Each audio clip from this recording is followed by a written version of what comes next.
Welcome to 2024 and another year of soccer down here. Well, technically, it's another calendar year of soccer down here. Season 8 begins at the end of the month, and we can't thank all of y'all enough. Can't thank everybody who listens, who interacts, who reaches out the way that you do here at Soccer's Morning Show. It is another calendar year of soccer down here in 2024. Hopefully, a morning ropes. Last day of break. What? Last day of break? But no, just once again, we've made it to another year, another calendar year.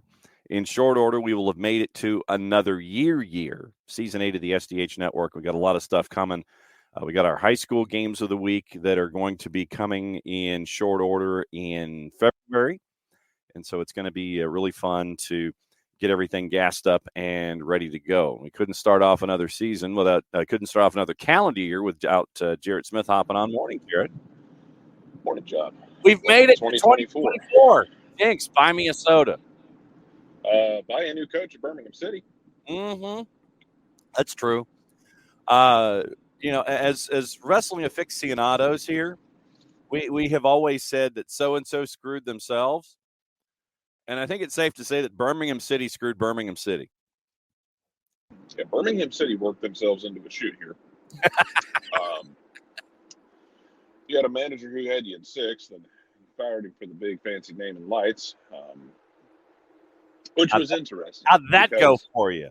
Well, I mean, it was interesting in the sense that, like DC wasn't lighting the world on fire in MLS.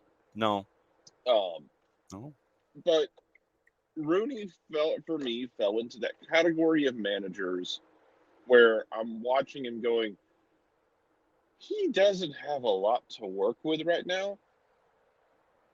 And I don't know if he's able to fully apply his whole game model the way he wants to and play and function the way he really wants to. Mm-hmm.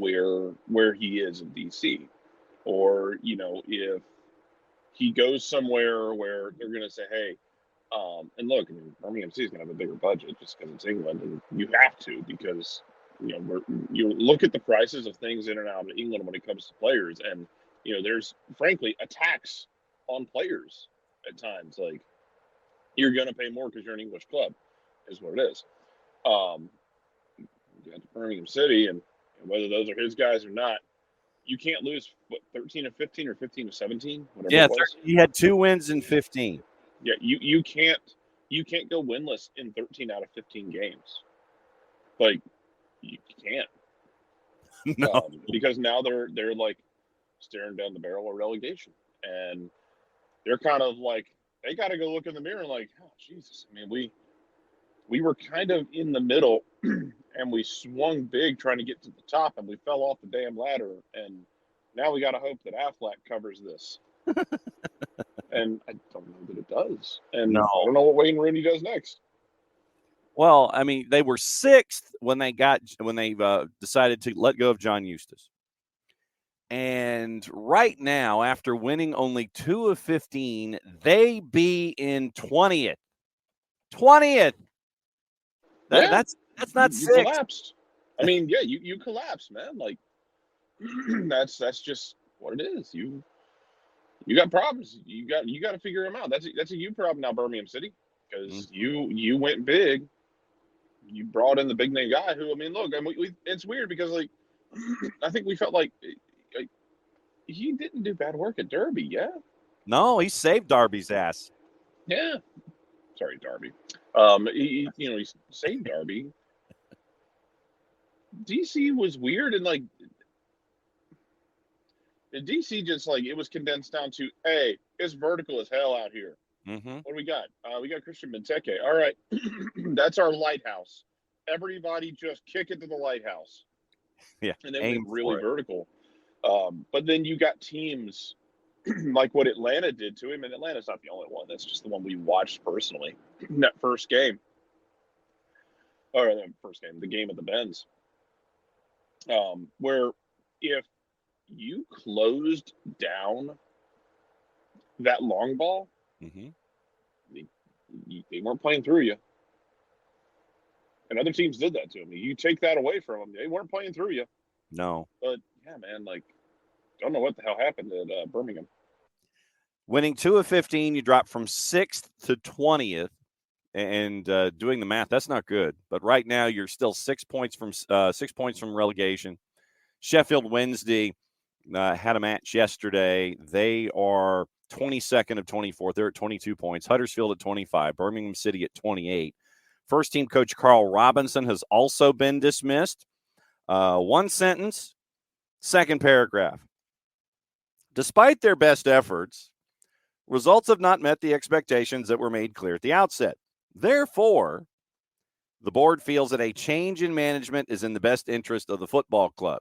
Maybe you shouldn't have let go of John Eustace in the first place, but that's just me. Club's board and management are fully aligned and will continue to drive transformation and take bold steps to rebuild Birmingham City into the organization its fans and community deserve. And then the board would like to place on record their sincere thanks to Wayne and Carl for all their efforts. Rooney, let's see. First sentence does the thank yous. Second sentence, football is a results business, and I recognize they've been at the level I wanted them to be. However, time is the most precious commodity a manager requires, and I do not believe 13 weeks was sufficient to oversee the changes that were needed. Personally, it will take me some time to get over the setback. I've been involved in professional football as either a player or a manager since I was 16. Now I plan to take some time with my family as I prepare for the next opportunity in my journey as a manager. I wish Birmingham City and its owners my best wishes in the pursuit of their ambitions. CEO Gary Cook decided to add a statement. Unfortunately, Wayne's time with us did not go as planned. Understatement. Here's the undersell of the day. Gary Cook, CEO of Birmingham City.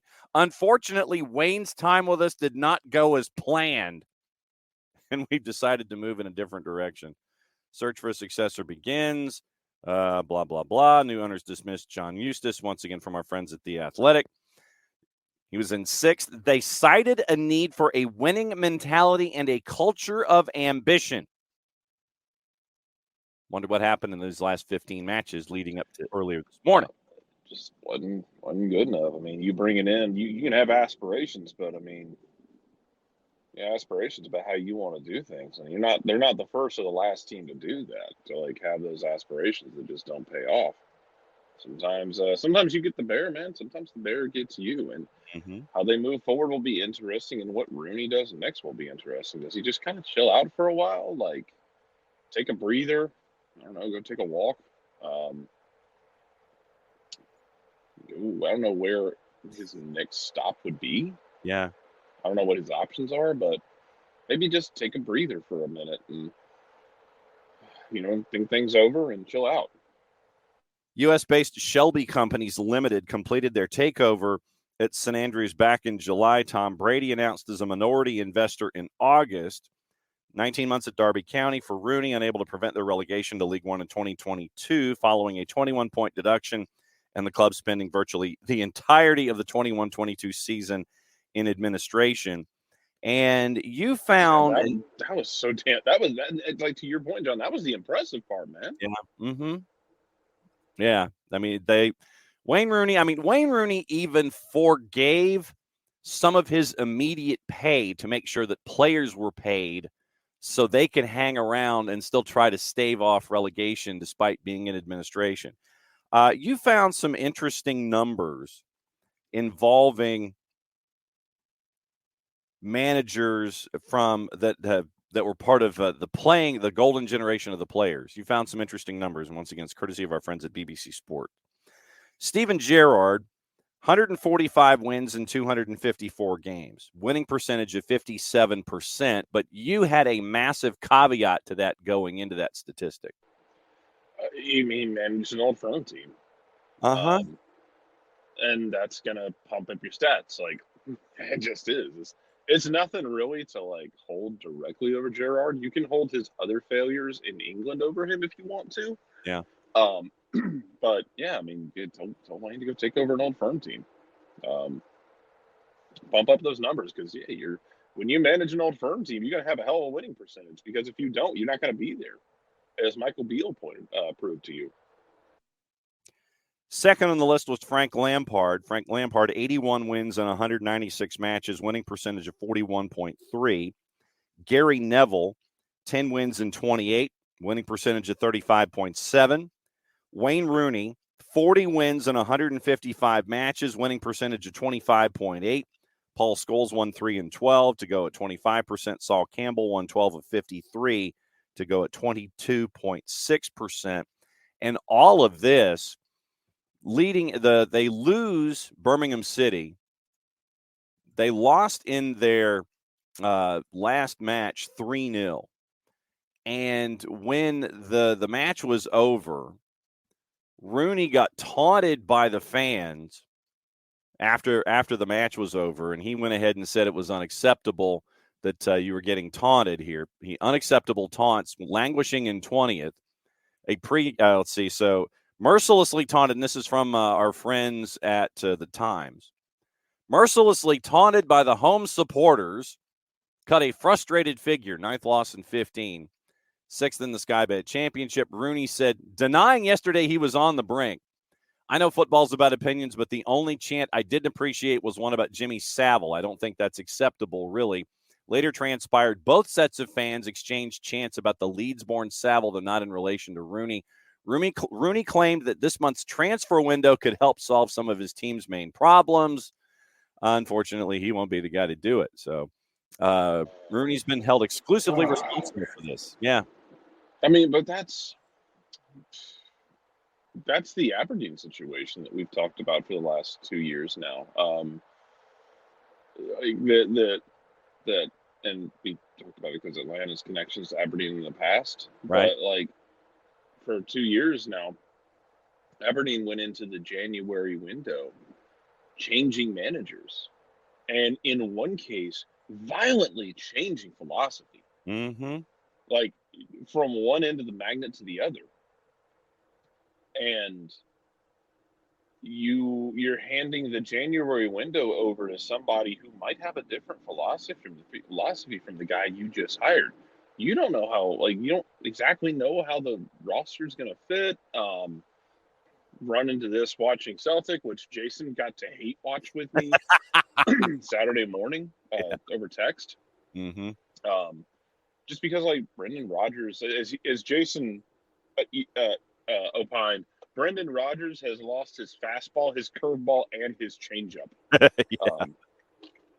But when you change managers and styles like that, different players are going to be impacted differently. They're going to play differently. Some guys benefit from some styles more so than others.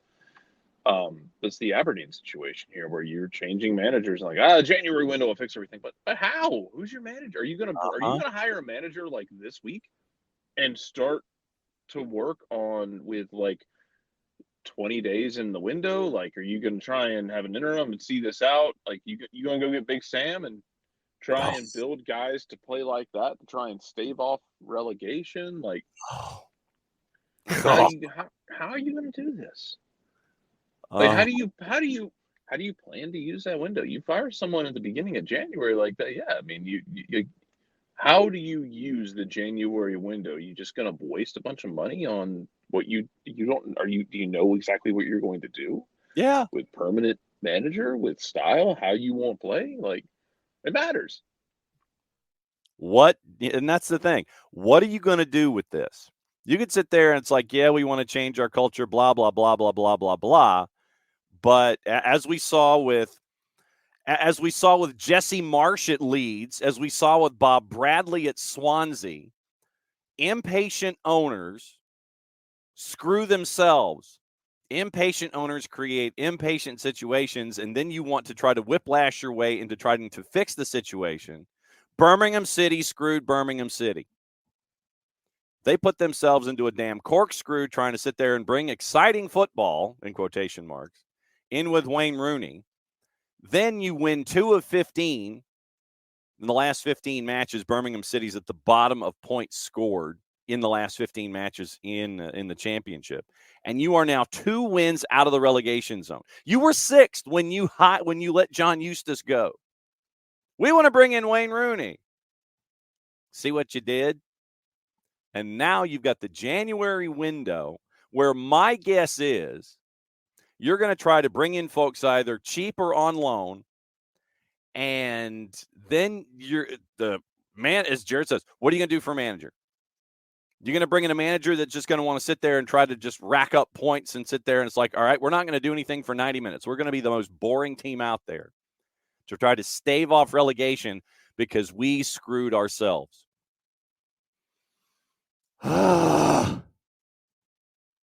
This is what happens. What happened now? No, it's just the impatience of the owners and now trying to fix the situation. It's just like, look, you screwed you, and now you're trying to unscrew yourself. Well, it is like, the delta though between how we view ownership as like the impatience of changing managers. Like you're some Brazilian club who has to change your manager like every like 4 months. Mm-hmm. God, who else was I who just changed managers a ton? I'm trying to think who it was that I saw. It was Fleetwood Town. Fleetwood Town kind of did this because they had Scott Brown in place, who was okay.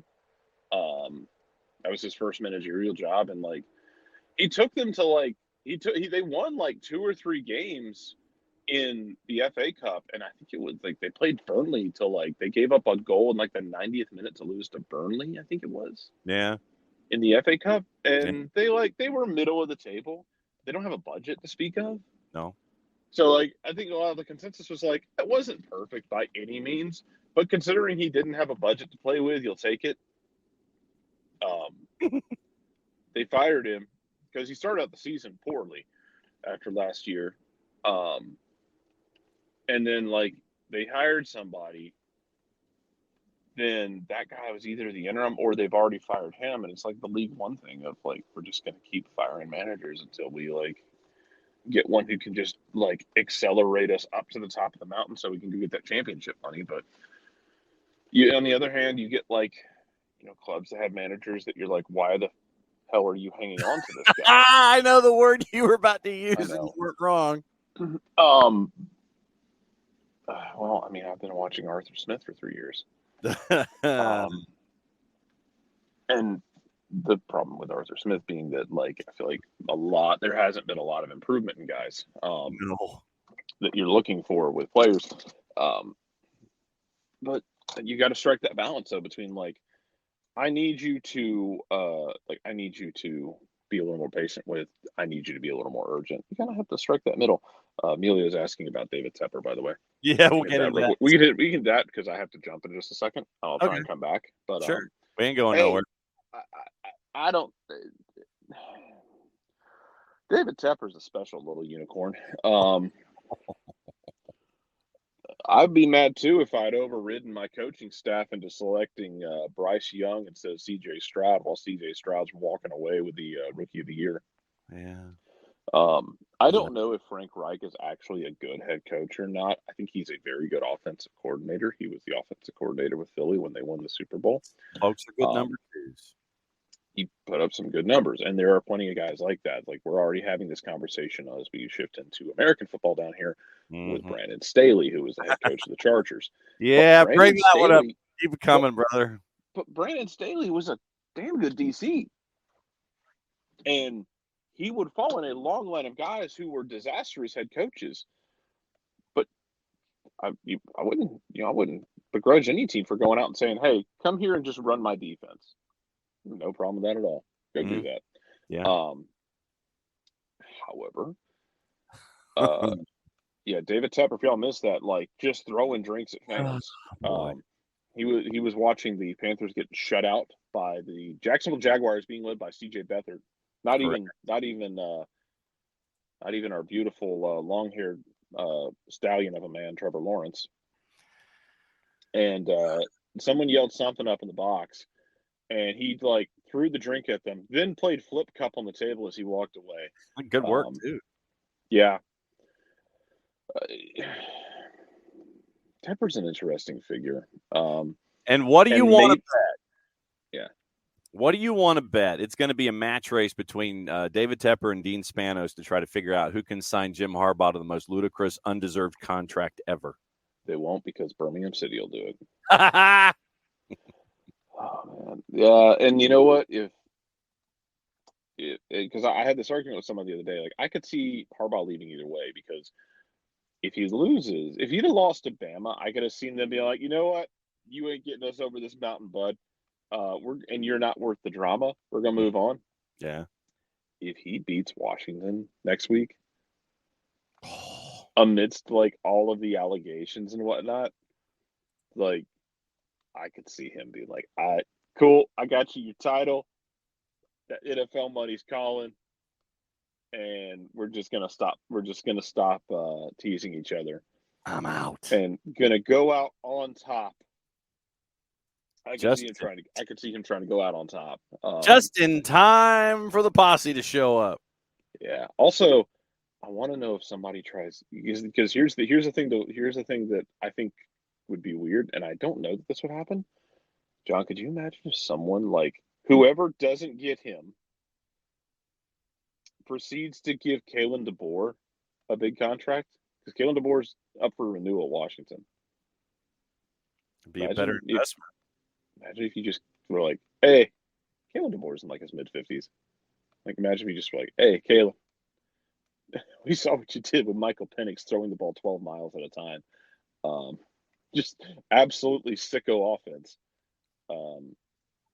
You also don't know how to manage a clock at the end of a game, which frankly qualifies you even more so for an NFL head coaching job than you even realize. Oh, how would you like to come to the NFL? Oh boy. Just, well, and imagine that. I'm just saying. I know. Imagine Justin Herbert in a Kalen DeBoer offense. I would much rather imagine that than a Jim Harbaugh offense. Man, Kalen DeBoer being like, "Hey, Justin, how far can you throw the football?" That'd be pretty sweet. I mean, full disclosure, we've covered Kalen since his time at the University of Sioux Falls, when he won 3 national titles in the NAIA in a 4-year period. And I think in those 4 years, I think he went 67-3 at USF before he went into the world of being a Division I assistant coach before going to Fresno and then before going to UW. So we have known the virtues of Kalen DeBoer for quite some time. We have, I say. So that's how. Life, but yeah, now I'm like, man, somebody in the NFL, after watching Kalen DeBoer almost lose that game last night, I was like, hey, but this guy's actually cut out to be a head coach, because only an idiot would have done that. And most head coaches in the NFL are that, like, tactical geniuses, who are incapable of functioning. Mm-hmm. So yeah, Kalen, there's your future. Just NFL head coach, Kalen DeBoer. Embrace your future. Man, if I really I don't know. I don't imagine Ricky's here listening, because Ricky would have said something already. Man, imagine if you drafted Michael Penix here and brought Kalen DeBoer to run the offense. You need someone to take the top off the offense, though, because Drake London's not outrunning anybody. Oh boy.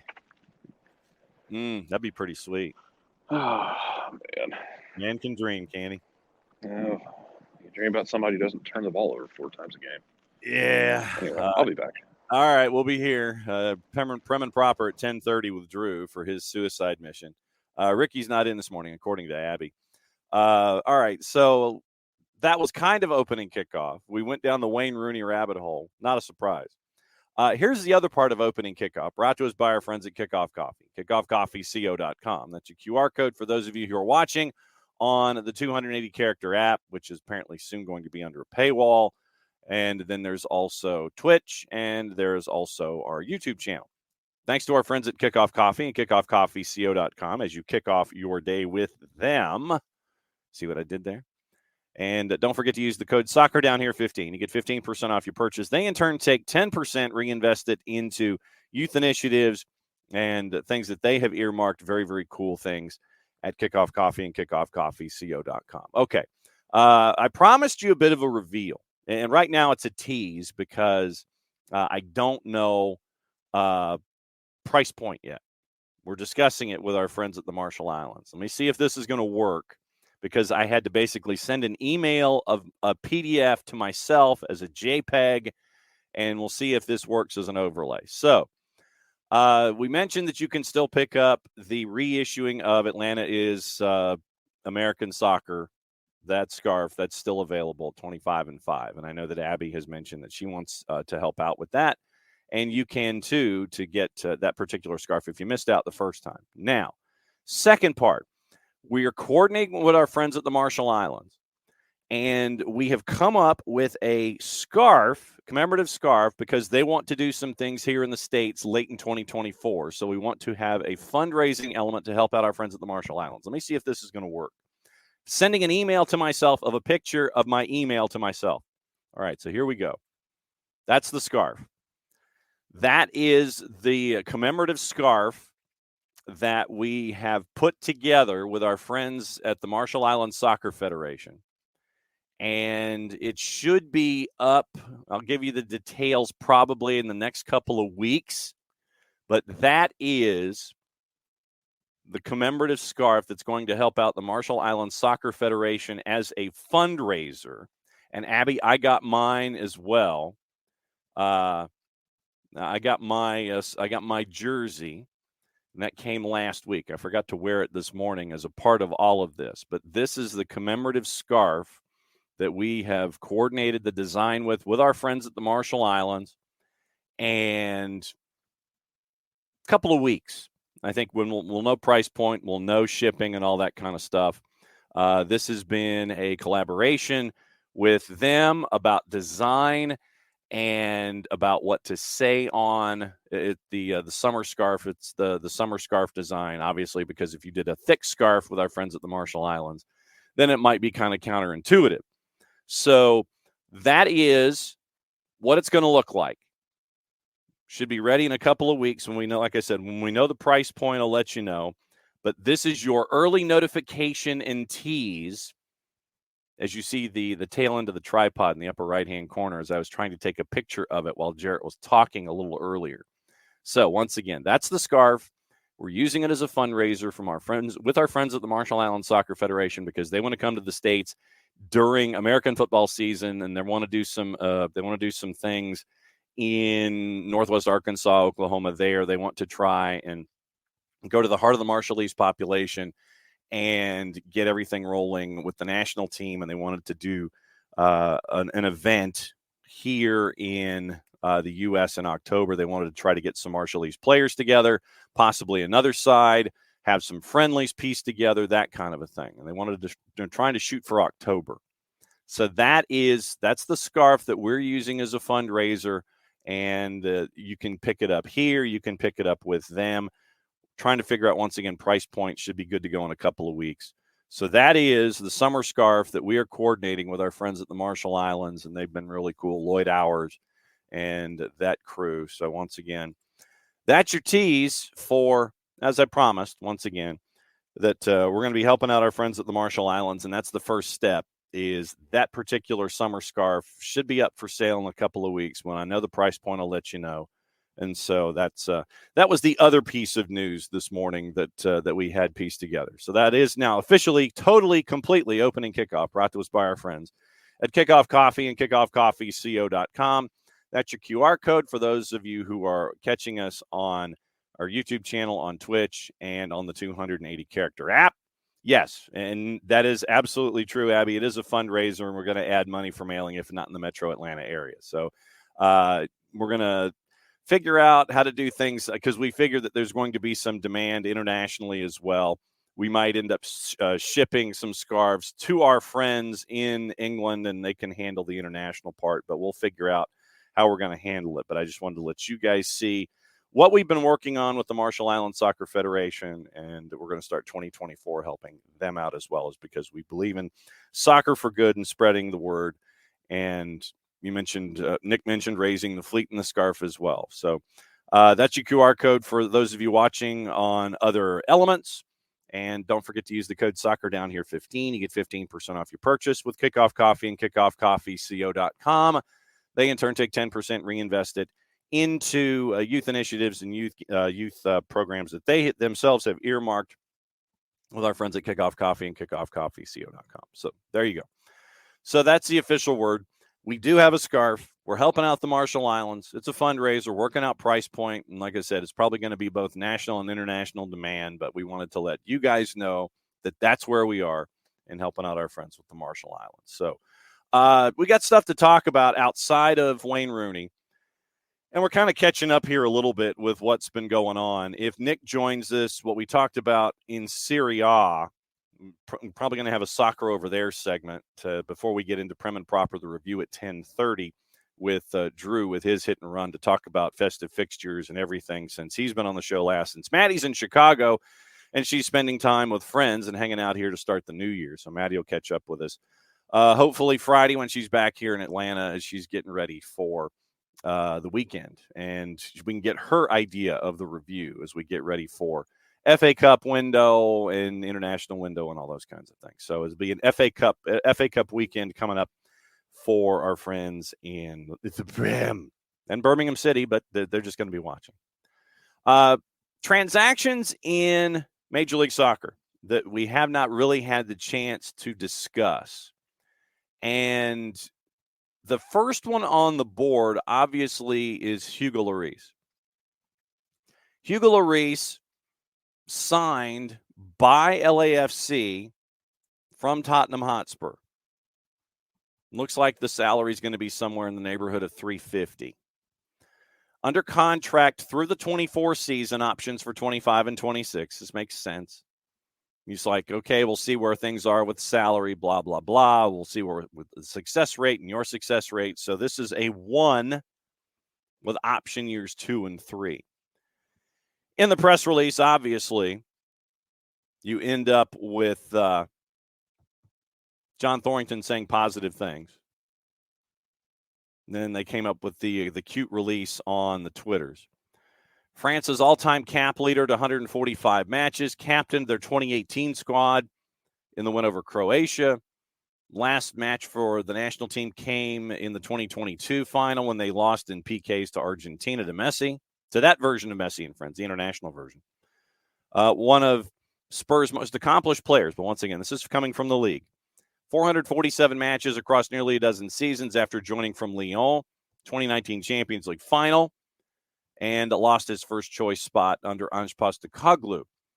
They have Abraham Romero, meaning LAFC, under contract for 24. Maxime Crépeau, John McCarthy, who split starter duties last year, are both free agents. They were at the time. McCarthy went across town, and he's now part of LAG's groupings, and that probably means that's the end for Jonathan Bond.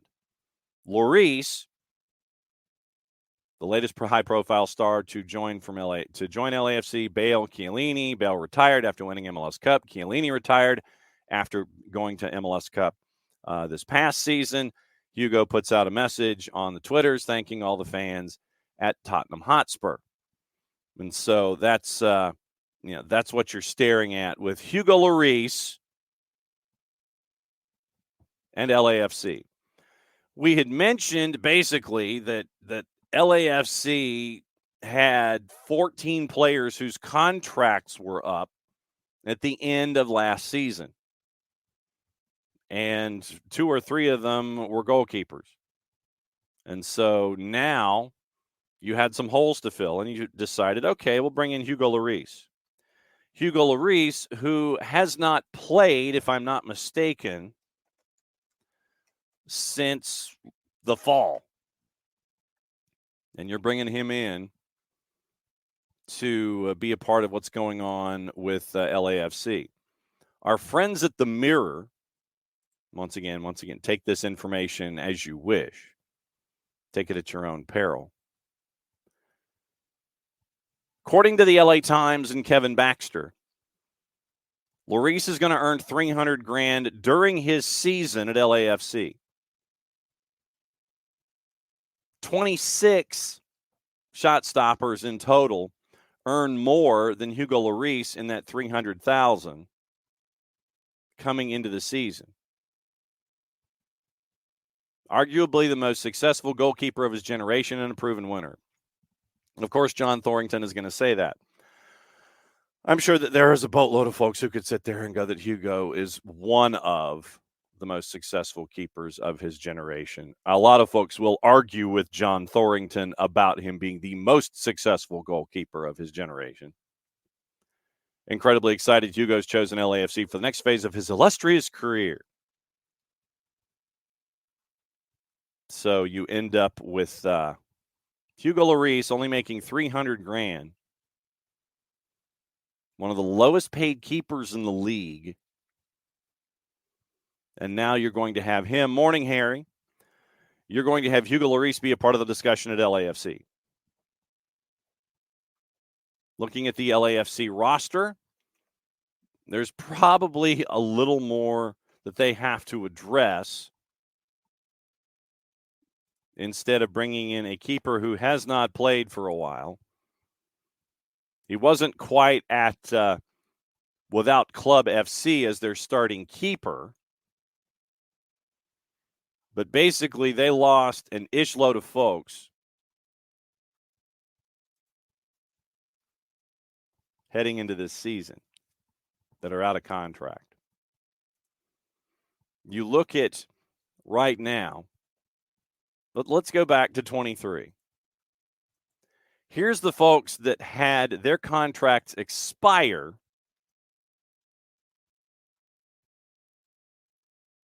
and looking at the contract issues that were there. You had all of these folks that were out of contract. You had a dozen folks that were done. So you ended up with Crepeau, McCarthy gone. Jakupovic gone. Romero there. Chiellini gone. There were a lot of folks on the board that when the calendar year changed and you flipped it to 24, right now contract here's what you have, and you only have 17 players now under contract with LAFC, and we'll include Lloris to make it 18. Romero, Aaron Long, Murillo, Eddie Segura, as they jumble all these things together.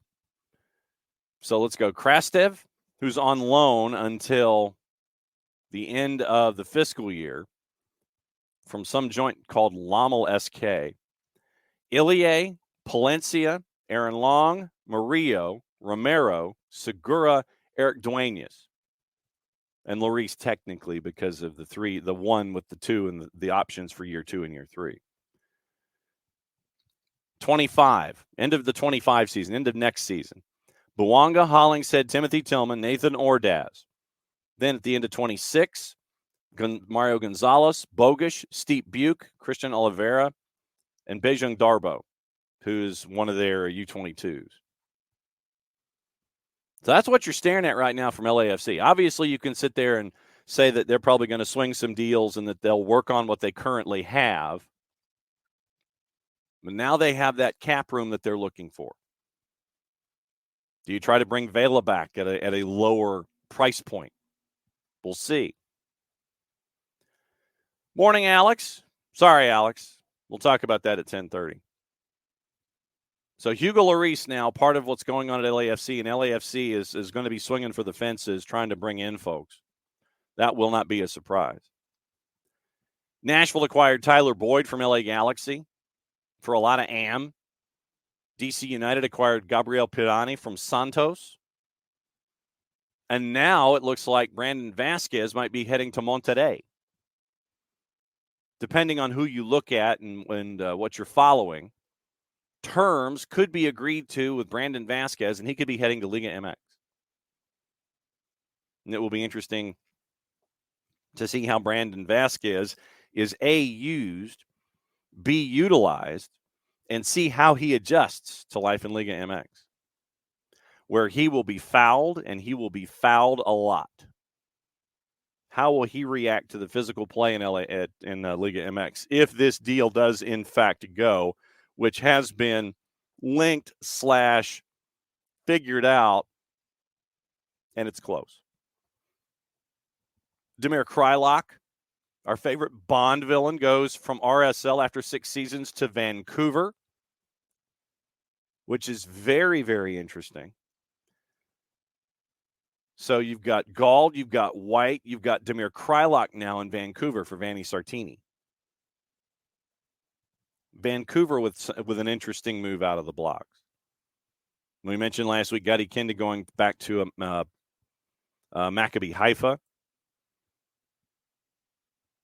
He had mentioned on his Instagram that he was out, meaning leaving Sporting Kansas City, and now he ends up with Maccabi Haifa after his contract had expired, and Minnesota United loaning Ethan Bristow to Stockport County.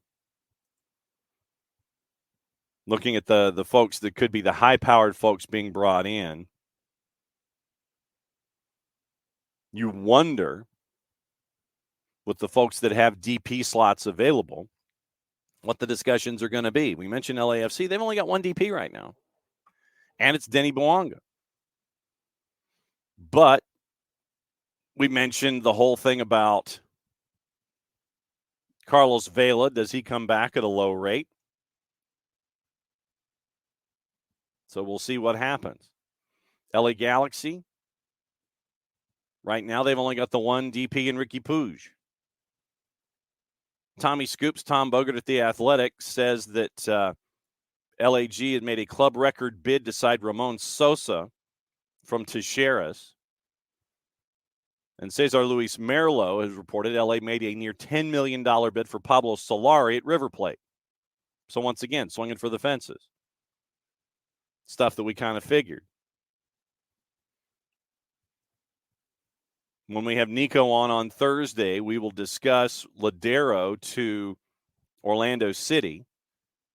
Nico admitting that he had that deal cold. But their current DPs are Rui Diaz and Rusnak. In Vancouver, once again, Kubas and Gauld. Ryan White. You're looking to bring back Richie Larea.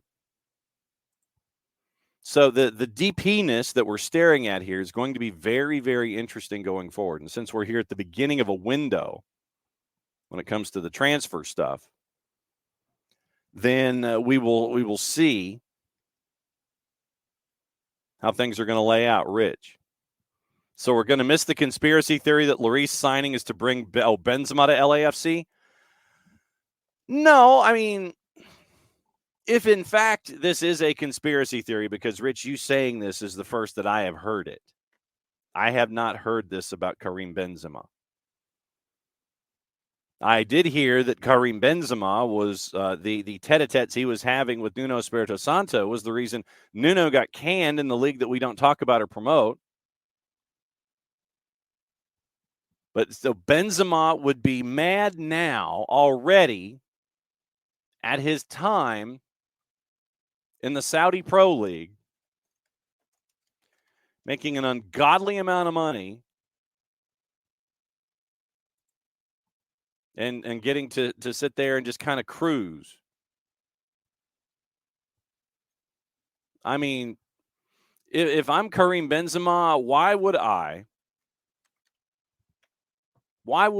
at this point, at the age of 36, at Al Ittihad, yeah, we did talk about Happy New Year, Tom. We did talk about Rooney. Yeah, and it is a yikes. 9 goals in 15 appearances, 5 assists. So 14 goal scoring opportunities in 15 matches so far for Benzema at Al Ittihad. Why would I give up all of that? I know right now everybody's kind of chasing after each other and fighting each other, trying to figure out where you are in the standings. So I'm going to go ahead and dial it up. This is probably far more Saudi League than we've really talked about. So Al Ittihad is where we're chasing right now. In the table, if I'm Karim Benzema and I'm 7th, might be a little mad. Al Hilal, Al Nasser, no surprise. But Al Ittihad at 28 points right now. Ronaldo, Sadio Mane at Al Nasser, they're second behind Al Hilal. Steven Gerrard has demanded January signings at Al Ettifaq, considering that they're winless in their last 9. So, all right, Benzema contract. All right, let's see if we can come up with the salary number for Karim Benzema signed a 2-year deal with an option for a third. And remember, they've also taken the shackles off to expand rosters and to allow more internationals, because a lot of the teams were saying, hey, we want to continue to make a push and bring in more players that are internationals. So we need to kind of loosen the roster rules as they currently are. Goal.com, when Benzema signed, understood to have signed a 2-year deal with an option for a third. 200 million a season. 200 million euros, so $213 million a year.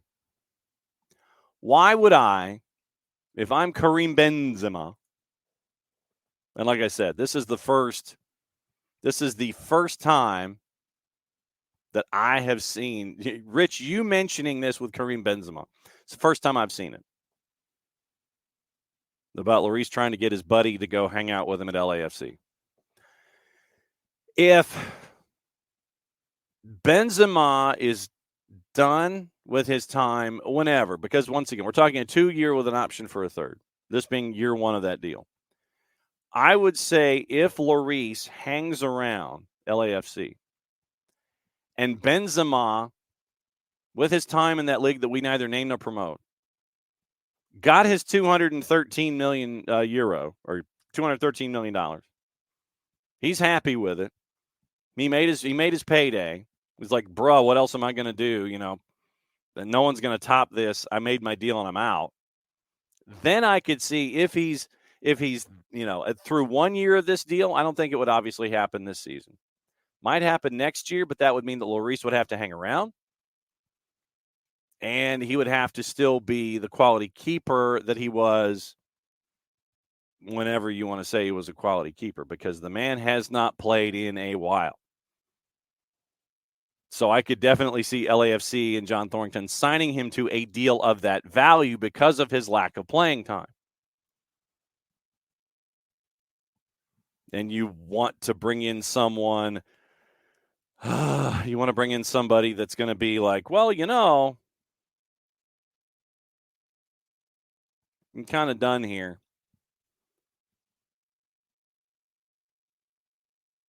And thank you, Rich. Catching us up with our friends at Transfer News Live, who might be one of those resources that we keep an eye on here this month with 2.2 million followers. So as a content aggregator, Benzema will not leave Al Ittihad in January, according to Santi Aouna. He's going to finish the season with the Saudi club. So makes his 213 million. He's good. So then that means that summer window, if he doesn't go for the second year and he's out the door, then he could be available, and it could be one of those Bale Chiellini things where you bring him in and John Thornton goes to his capologist and says, hey, what can we do? And what you probably do is you go to the league office in New York City and go, look, we want with Benzema the kind of deal guidelines that you are looking at with Messi when he starts to assemble Messi and friends. So Benzema goes to Los Angeles to be with his buddy Lloris. And that turns into Karim and friends, or Benzema and friends at LAFC. And you start to have these quote-unquote super teams like we were seeing in the NBA. Miami wants Bosch and Wade and LeBron, and you got Messi and friends right now in Miami. And like I said, this is extrapolating here. Benzema's mad. Al Ittihad stinks. He gets his $213 million and he's out. Summer. Then does Hugo Lloris pick up the phone and sit there and go doot doot doot doot doot, boop boop, and he picks up the phone in Saudi Arabia? Are you that mad, or do you still want another $213 million? That would be the question for Karim Benzema at this point. Bruh, are you that mad that you would want to do other things? That would be the question going further. Yeah, Hutch, you are not wrong in the getting the Kevlar shin pads. Definitely needing Kevlar shin pads going. If you are Brandon Vasquez and you are heading to Monterrey,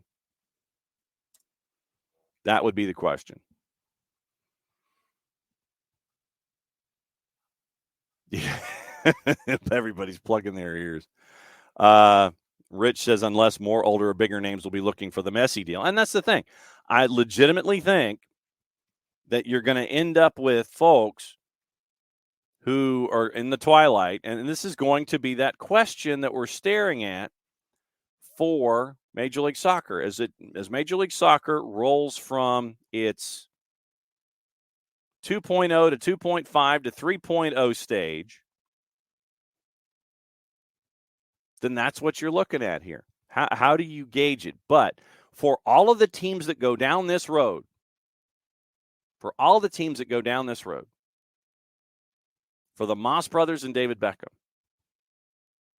if any other team decides they want to go down this road and try to get an NIL deal for a big name star and sit there and tie it to subscription rates and all that other kind of stuff to your international to your international fans of said individuals, if you want to sit there and go, well, what I'd really like is to try and figure out how we can have super teams and have all these folks here, but sustainability. Sustainability is the big thing. Once these 30-somethings decide that they're done, how do the teams that sign them go on and move on from here? That's the larger question. And that's going to be staring right down the barrel for the Moss brothers and David Beckham once Messi and friends all retire. They've checked out. They've done what they've done. They leave. Any other club that wants to go down this same route to try to drag butts into seats, same route there. What do you do for an encore?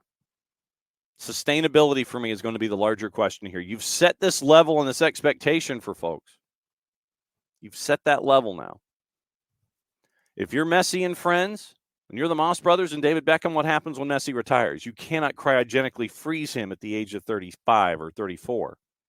It's too late for that. And unless you try to Doctor Who something, you're stuck.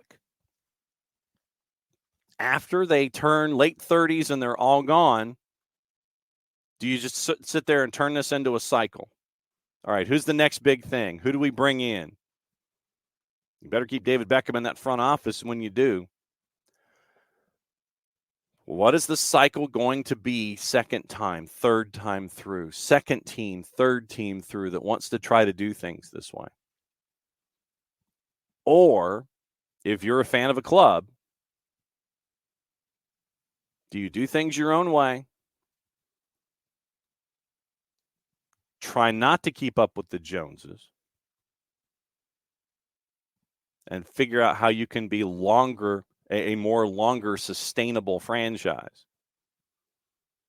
I think that's the key here. Let the folks around you do things their way. If your club wants to go down a certain road, let them go down the road they want to go down. Build however you want to build. Let Messi and friends be Messi and friends. If LAFC wants to do whatever they're going to do, let them do it. Rich has a club that's built a certain way. Shooter has a club that's built a certain way, even though he doesn't like it. Atlanta United has a club that's built a certain way.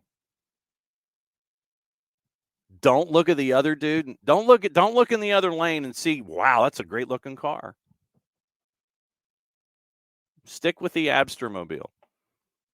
Stick with your car and do things your way. Don't be intimidated or sit there and get, oh, look at that car. Oh, look at that car. Do things your way in the philosophy that you've built.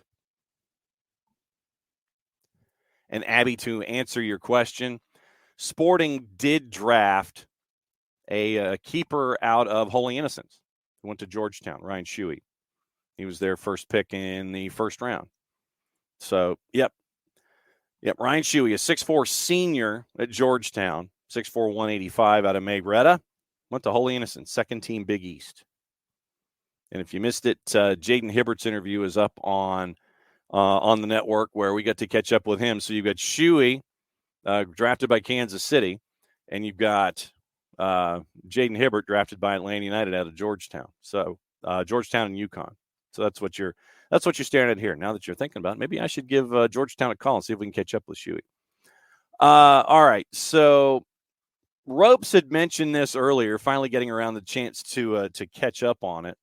Fabrizio Romano, remember Tejan Buchanan from New England Revolution? Tejan Buchanan to Inter Milan, deal in place. Here we go with Club Brugge. €7 million on the board plus add-ons, fixed fee. Personal terms were agreed 2 weeks ago. Tejan set to travel to Milano tomorrow. Medical tests on Thursday. Agreement completed, set to be sealed. Complete with a photograph of our friends at Paramount Plus sponsoring the front of the Inter Milan jersey, and Tejan Buchanan saying, hey, dig this. So, good piece of business. We'll see. I mean, in the financial sense, we'll see if it pays off on the field. But Fabrizio Romano saying Tejan Buchanan is heading to Inter Milan. So we'll keep an eye on how things continue to evolve there. Sergio Reguilon expected to leave Spurs again during the January transfer window as he wants to play regularly.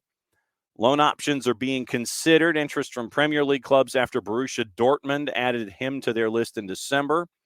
The race remains open. Dragusin has accepted all details of a Tottenham contract proposal. Personal terms have been agreed, revealed last week. Public statements on the new deal now waiting for Spurs. Spurs and Genoa remain in talks to get the deal done very soon. And Manchester United have activated the break clause on Reguilon, as called by David Ornstein earlier this morning. Mutual decision between all parties. Reguilon wants to play, no space at United. And so that's where that is laid out. Napoli is going to sign a new center back. Sparta Prague's Martin Vitic remains one of the options, Vitic being 20 or 21, depending on he's a class of 2003. Napoli asked for Dragusin last week, but Spurs advancing to get the deal done as revealed. Samardzic deal is a priority for Napoli in return. Did you see this? Well, first off, Kroos, Nacho, Luka Modric all currently out of contract in June. Carlo Ancelotti says they can decide what they want to do. It's up to them. We let them decide. Future's already on the right way with many talents. And Endrick coming soon, though. But did you see the interview that happened with Carlo Ancelotti? We'll let Bart Keeler coming on here in just a little bit, because the real world is helping us out this morning with Bart. So when I get the code, I'll send it to Bart, and Bart will come in. We'll talk USM&T, and we'll talk about whatever else is on his mind. Once again, Prem and Proper, the review coming up at 10:30, where we get to discuss things. That's the official term. So Bart Keeler coming on here. Initially, we thought that Bart may not be able to join us until Friday. Oh, thank you. Ryan Shaway, thank you. Excellent. So Shaway, thank you, Abby. So Shaway, Holy Innocents, and Georgetown. So there you go. That's the first round pick. Yes. Thank you. All right. So Tom has brought in a story this morning, NWSL and Super League. Well, we'll talk about it. I don't think it's necessarily a collision course, because one is a decade behind in the development. And remember we talked to Christina Uncle about it too, and about what's going on down there in Tampa. So I don't think it's a collision course. I don't. I legitimately don't. As I am prone to say, rising tides, and we say it here a lot. Rising tide lifts all boats. So I look at it like, look, Markets have markets, teams have teams, and if everybody flourishes, we're all better off for it. That's how I'm looking at things. Legitimately, let it happen. Now, Carlo Ancelotti, by the way, since I got sidetracked a little bit. So, Carlo Ancelotti, once again, Fabrizio Romano, from before the show started this morning. I love Real Madrid, and I want to stay here. I could stay here also after being the manager. I had contacts with Brazil for sure, but it was all in standby. As I was always waiting for Real Madrid. I'm happy to stay here. So, basically, Carlo Ancelotti said, Brazil, I'll listen. I ain't going to say much, but I'll listen. And so, sure enough, would you want to stick with? All right, let me bring in Bart. Bart, if you had the choice, oh boy, of being Carlo Ancelotti, manager Real Madrid, or Carlo Ancelotti, manager of Brazil, which would you pick? Ooh. Well, right now I would pick Real Madrid. That's what Personally. I'm saying. This is a no contest for me right now. And Carlo Ancelotti basically says, "Yeah, I listened to him, and that's it. They put it out on the table for me, and yeah, whatever, exactly, whatever." So he basically he's just like, "Yep, it's all good. Nope, I'm not leaving. I'm not leaving Real Madrid. I'll listen to Brazil, but Brazil is a train wreck right now." Yeah. Well, and part of the reason Brazil is a train wreck right now is, they are without a real coach. So that doesn't help. So that's a little bit on Ancelotti. But yeah, I mean, right now they are struggling, to say the least. Struggling. Yes, they are. Yes, they are absolutely. They're struggling, to say the very least here. So since last time you were on, what have we missed when it comes to? Well, obviously, I think later in the week we've got some names that are going to be on a list here. But what have we missed when it comes to reffing down here and national team stuff that you wanted to get on the table here as Mondays on a Tuesday? I think the most important thing is, as you mentioned, we have the Camp Cupcake roster dropping on Friday. I am curious. I'm hopeful, I should say, that the roster is very youngster based. Mm-hmm. We do know that the U23s have been given a lot of priority recently. That's one of the benefits of having Matt Crocker now in charge, as he is kind of focusing on all the things. I hope that a certain Atlanta United homegrown is on that roster on Friday. Yeah. If you don't know who I'm talking about, that's Caleb Wiley. I've heard it. I've heard it. And it wouldn't surprise me if he is, because we saw him make an appearance for the senior national team last year in El Cachico. And he has featured a lot for the U20s as well. Obviously, going into this year for the U23 squad, he, in my opinion, is still one of the best left backs we have in the pool, senior or youngster. And this is a huge opportunity, and I really hope that he's on the roster. I don't know if he is or isn't.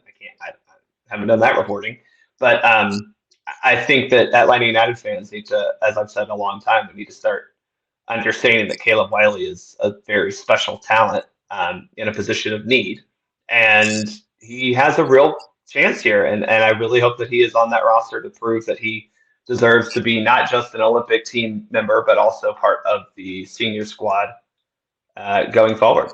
How much of this, when it comes to naming names on rosters, is still political and still, instead of just putting folks out there and trying to approach things logically, whether you're talking about a Camp Cupcake situation where you should be kicking the tires on some folks as opposed to just throwing the same names out there over and over again? How much of this is still tied to the quote unquote network? And hey, we need to give these guys some run. We need to continue to give these guys run and not look at other folks. How much of this is still tied to illogical decision making? Well, I don't think any anymore, for a couple of reasons. One, some partnership between MLS and U.S. Soccer no longer exists. That has been dissolved. And also, I think U.S. Soccer is probably a little upset with MLS right now with the way that they've treated some of their initiatives and competitions recently. So I don't expect at all any sort of preference. That said, this will be an MLS heavy camp. Because obviously the leagues that are playing right now are where our best players are playing in important leagues, and they're not playing right now. The only caveat would be there are a couple of leagues that are obviously in a winter break, but I doubt that they're going to allow an important player to come onto this particular camp roster. Then let me ask you this: for a camp, Joe Scally and Gio Reyna aren't on this roster. Let's just unequivocally say that. Well, and because the reason I was going to ask, how many surprises, I guess, would you be sitting there and saying, okay, this would be a surprise, this would be a surprise, and this would be a surprise? Are you expecting this roster at Camp Cupcake to be, I figured it was going to lay out this way, or are you anticipating that some folks might have some aces up their sleeve here? I genuinely don't know, John, because Greg has in the past been a little mixed on what this Camp Cupcake is. He's used it to get MLS guys who he values highly a chance to play, but he's also used this as a chance to get young players into camp. We've seen them kind of host dual U23 and senior national team camps before. So I don't know if I have an answer to that question, John, because I don't know. We haven't been told how this camp will be treated. Again, we know that there are U23 camps that have been slated, so I don't think it'll necessarily be that type of a camp. But I do hope that we're prioritizing young MLS talent as opposed to bringing Walker Zimmerman back in for another time. And no slight to Walker, but it's just like, buddy, he's not the future of the national team. We've got a Copa America coming up in 6 months? Yeah. 6.5. And, do we need to see Aaron Long again? No, I don't need to see Aaron Long play soccer ever again, let alone for the U.S. men's national team. I don't need a Sean Johnson in camp. So there are, we do need to start having these standards and expecting U.S. soccer and the men's national team coaches to treat this with less, I hate to say severity, but treat this for what it should be. And it's a way to get younger talent exposed so that they can either see them in person and truly evaluate them, or, just give them a shot as it is. All right, so then you're the general manager for this particular window. Who would you like to see on this roster come the announcement after, of course, the show is over on Friday? So I would like to see, I mentioned Caleb Wiley, he's one. Jalen Neal, again, come back from the Galaxy. I'm sure Aiden Morris should be a guy that we see. But there are some others that, maybe I don't want to see is a better question. Like DeJuan Jones, do you want to see him or not? He's an experienced MLS veteran. He's been in a lot of camps, but do I need to have another camp where I see DeJuan Jones? He hasn't truly made a mark at the senior national team, and we found a guy at left back in Christopher Lund who seems to have replaced him in the pecking order. So do we need to see him again? I don't know. Same with a guy like Brooks Lennon. Do we need to see Brooks Lennon? Sorry. I will always defend Brooks Lennon as an Atlanta United player, but is he the type of player that we need to see in this camp? So, but there are younger players. The Philadelphia cohort of Quinn Sullivan and company, Jack McGlynn. Those are guys I would like to see in this type of a camp where get them involved. Roman Celentano, Schulte, and even to an extent, Calendar from Miami. Those are players who I think would be worthwhile. And a shout maybe from an Atlanta United side of things. Maybe you get Josh Cohen in there. I know he's a little bit older, but we haven't really seen him in camp outside of one European window.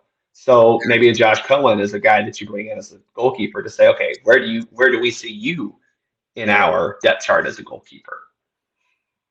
Yeah, I wanted you to put your thinking cap on this morning a little bit.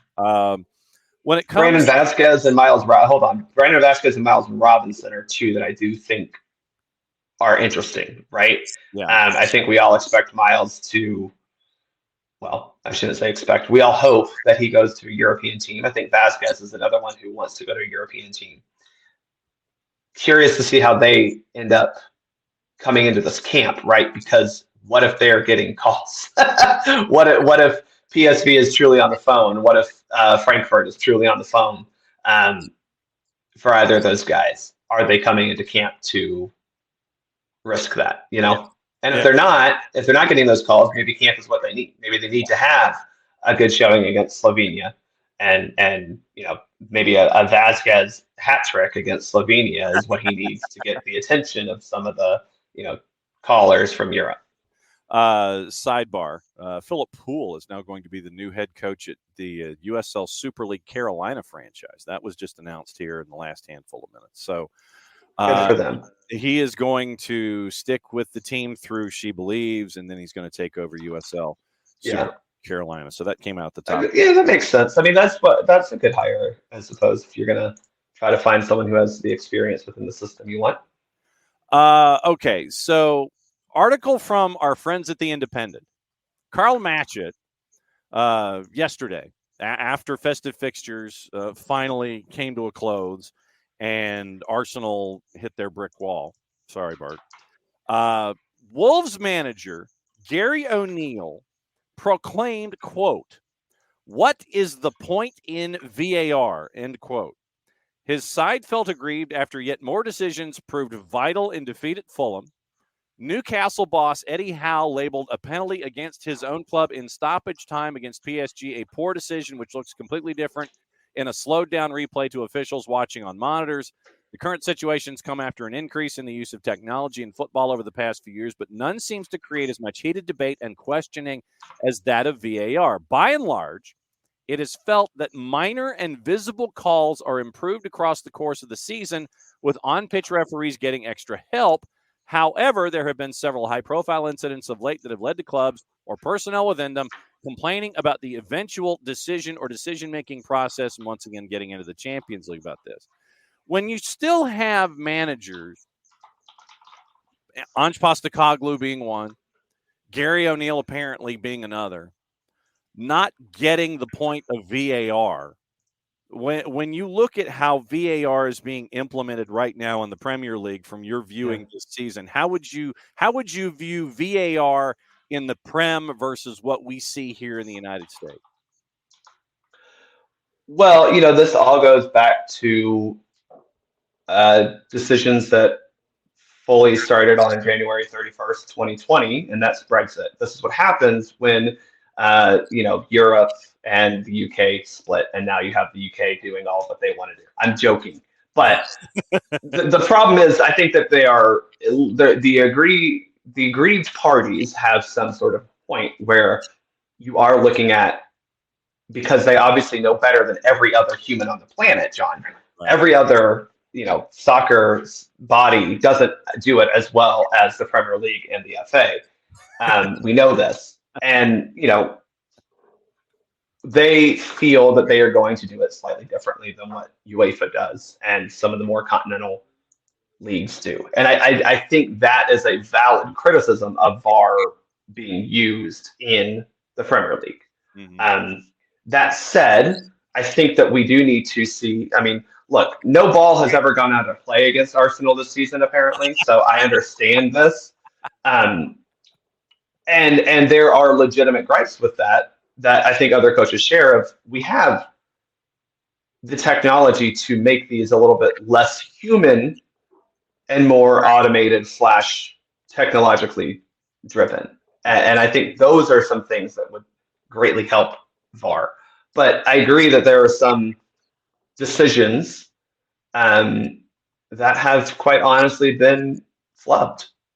And I think probably one of the bigger things that I think at least I as a viewer have a problem with is the length of time it takes to decide if something is clear and obvious. Yes. And I think that's something that, again, despite what people say about pro, MLS does get correct. Is I think our VAR system is a little bit better than others. And when we see VAR have a problem, like when we see a length of time with VAR here in the US and MLS especially, it tends to be because a referee has gone to a monitor, you know?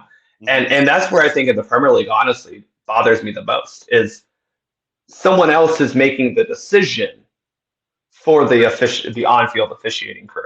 And I would rather see them say, hey, man, you should take a look at this. And I don't see as many referees in the Premier League go to a monitor to make a decision. Instead, you have people in a room trying to find every single angle to disprove the referee before making any sort of decision. It sounds like a lot of times, at least when you observe, they're trying to work from a negative and come forward using too much. Absolutely. To try and find something. Yes, I do think that's something that's a problem. Now, granted, yesterday there was an absolutely shocking, embarrassing, pathetic display of terrible sportsmanship by Liverpool to get a penalty kick after he clearly lost control of the ball due to a bad touch around the goalkeeper and decided that, the goalkeeper maybe sneezed on me a little bit, so I'll fall down 3 steps after I've gone by. Are we sure? And Are we sure it wasn't Richie Larea who did that? Good Lord, it was John. That was such a bad flop, such a bad flop. But he's saved because technically, yes, there was contact. Well, then that goes to the laws of the game, and so it's once again you have the laws that are in front of you and trying to determine what's going on there. Abby mentioned that it all goes back to the quality of reffing as a whole. And my question for you is New Year's resolutions. When it comes to you as an official, what resolutions do you have about yourself in that part of your CV? What are you looking to become, or what are you looking to improve upon next year yourself when it comes to having the whistle and the cards and the jersey out there? Yeah, as I tweeted yesterday, one of my big resolutions legitimately is I need to give more yellow cards for obvious time wasting and delay tactics. And this includes a lot of times I'm going to just run up and stand in front of the ball. As Joey Logan, who I retweeted, said, you don't have to ask for 10 as an attacker. We shouldn't be doing that. Yeah. The defenders need to start respecting that more. And this whole BS of I'm going to just stand in front of the ball or I'm going to run up in front of the ball after something's already happened. That personally, that's something that I want to stop because it does one of two things. It either A, delays the game, which we just don't want to have, or B, causes a potentially hazardous situation, which we also don't want to have. No. Yeah, how many of the officials do you have regular conversations with the other officials in your officiating circle? Do you guys kind of away from the field? Do you guys have regular conversations about what you're learning, what you're doing, what happened? Do you guys have debriefs on your own? We have not outside of the field, right? Yeah. So if we're at the field, we'll have conversations, and those will go on well after games. And then I have a couple of referee friends who I personally have conversations with just because we're interested. But it's not, we don't have that because, I'm not going to sit in a chat group and text these people, but there are some Facebook groups I'm a part of. No, but I mean, like if you're just sitting around, it's like, yeah, you're getting a couple of beers and it just happens to be like your buddies. Yeah. They're out there. Do you have those does it drift into that kind of a casual? Yeah, we there's a couple that I have that conversation with. Yeah. And we discuss how, obviously we're right and everyone else is wrong. that's the official's mindset, right? Absolutely. That is absolutely how this goes. How do you keep yourself from turning into a blackjack dealer? Even though I know that's not your MO. How do you keep yourself from turning into a blackjack dealer in a situation like where you probably should be giving cards, but you have that balance of trying not to drag the game down and take it someplace it doesn't want to go, knowing that at the same time, I probably need to be given cards a little better or faster than I have been. Yeah, I think, again, for me, what I'm trying to give cards for are procedural issues, right? Mm-hmm. For me, those are justified. Yeah. I don't like to give cards for fouls or stuff like that, because that is very subjective. There are times that those are required, stopping a promising attack, super dangerous tackles, like stuff like that. But I don't have a problem, and this is where I need to, again, remind myself that I should be doing this, with punishing people for doing things that, go against the spirit of the game, or specifically are trying to unfairly gain an advantage that isn't within the actual passage of play. Yeah. So again, we're kicking the ball away after the ball goes out of bounds. Right. We're taking too long to get off the field. Stuff like that.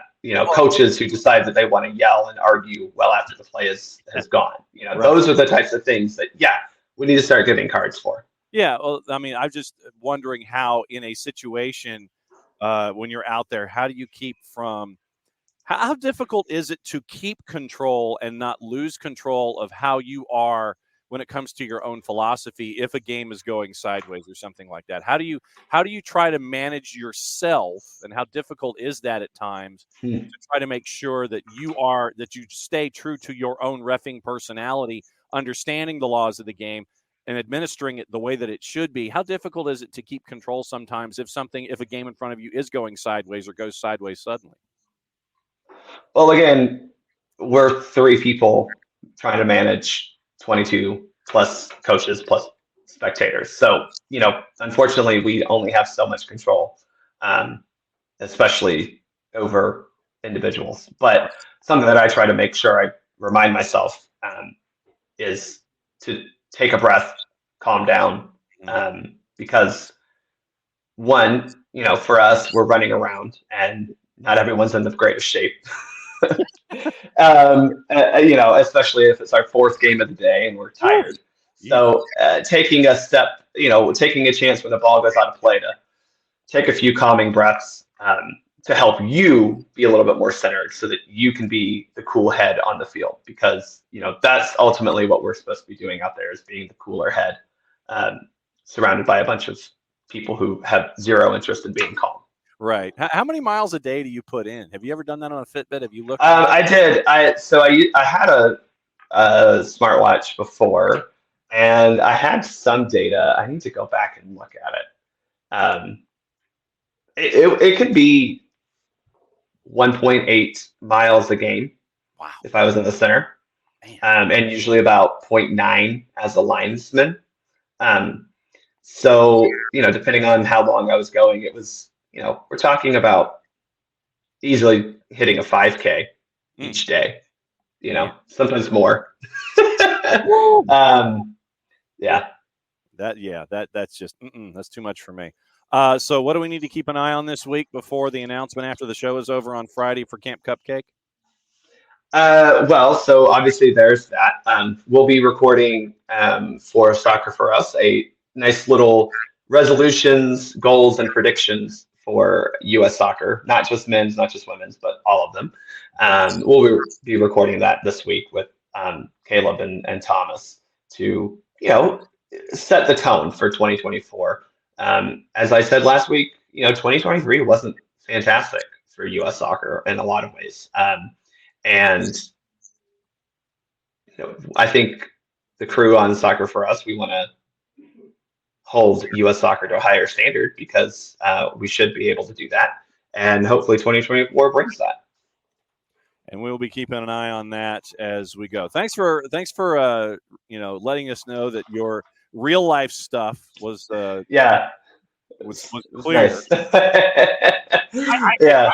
I can drop in my meeting died. All right, my friend. Once again, thanks for a great 2023 with you and the SoccerForUS POD crew. And looking forward to 2024 as we start it all over again. Thanks again, my friend. Likewise, John, and Happy New Year to everyone. Hope everyone's New Year's resolutions are going super awesome. I hope everyone's getting into the gym today if they made that, or not if that was your resolution, depending on how you feel. That is my resolution. Be good, my friend. We'll see you soon. Not to get into the gym. I like that for you, John. Yes, not to get in the gym. Bye, y'all. All right, that's Bart, and so hot tag. It's time for Drew, and Drew is here, and it is time for Prem and Proper the review. So I have to hang on just a second and properly promote what's going on. Looking back at hashtag Fest. Let me see now. I was trying to write as Bart was trying to wrap his segment. Let's see. Be part. It'd be good if you could spell, you idiot. Of the conversation at TV. See, Drew, this is me. This is me trying to sit here and go, okay, I wasn't properly prepared in trying to promote your segment coming in at 10:30 because I know this is a hit and run for you. Go ahead with your opening monologue, sir, and let me know what you think about Festive Fixtures. I enjoyed it. I thought all of wasn't too many as opposed to that Everton and Wolves game on Saturday. I mean, fairly close games, lots of good games, very exciting. And like I said, it just gave people some time who aren't used to it or would love to watch games but they have to work. I mean, if you couldn't find time to enjoy at least one game over the last 10 days, I feel a little bad for you. And Rich Ransom is in this morning, and he truly did appreciate your proper greeting, because as we always know, Prem and Proper is too sweet for life, baby. Let me ask you about Wayne Rooney. We led with Wayne this morning, and he was opening kickoff. And to continue our wrestling references, we mentioned that Birmingham City screwed Birmingham City, much like Matt. Birmingham City screwed Birmingham City. You had John Eustace. You were sixth in the table, and you're like, ooh, shiny object. Ooh, well, let's get Wayne Rooney. You get Wayne Rooney, and now you're 20th. What did you think about Rooney as higher at Birmingham City, and now being shown the door where he thinks he didn't get enough time to do stuff? Well, I mean, this is what's going to boil down to. I haven't done as much research into Wayne Rooney's Birmingham City time, but what you can do is you can do a little compare and contrast. What did he offer for DC United that helped excel the club of DC United? Not much, except for jersey sales and more people at the stadium, I guess. But John, just because somebody's a great football player or soccer player does not mean it's gonna resonate on the bench. When clearly his personality isn't resonating. Wayne Rooney's got the personality of a wet mop, so I don't really understand how any of that resonates with kids in a locker room. Maybe I'm wrong, but I need somebody who I want to fight for. I need somebody I want to go to war with, and I never saw that in Wayne unless I was on the field playing with him. If that makes any sense. Mm-hmm. Yeah, the on the field version versus the off the field translation, I think, is what you're getting at there. So yeah, they were sixth when he started. They're now 20th in the championship, 6 points out of the relegation zone right now. And it was they in those 15 matches that he was in charge, they only won twice. And obviously that was good enough for dead blanking last in the championship for that 15-match period, least number of points gained by any team there. And Rooney admits he's probably got to look at stuff, and you wonder if he's going to take a break or if someone is going to sit there and go, yeah, Wayne, come on in. We'll see what happens. But it was an intriguing hire, but Birmingham City screwed Birmingham City when you were sixth and now you're 20th. Well, I mean, you also, I think a lot of it has to do with, you just got a shiny, sexy object in coming into the ownership with Tom Brady. So let's get a shiny, sexy object to stand on the sideline that everybody in the country knows, everybody in the country can get around or get behind. But again, it just goes back to what we just said. Just because you can score 20 goals on the field doesn't mean you can coach another person to score 20 goals on the field. So I think he should take a break. Take a break, go watch Kai play, enjoy your kids. And if the right opportunity comes around again, jump at it. But I think Rooney needs to develop himself. I mean, look, he's turning himself into a Frank Lampard. I mean, is Lampard ever going to get a job again? I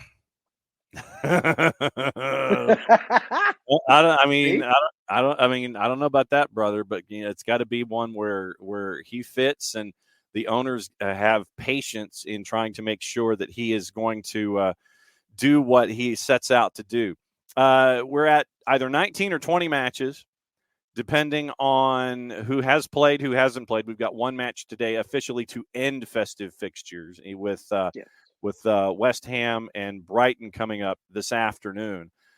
Survivors of festive fixtures, I guess you could say that Liverpool continues to be a survivor in festive fixtures, but there's Manchester City kind of lurking with that match in hand. I mean, when they win that match in hand, and you imagine that they will only be 2 points behind Liverpool.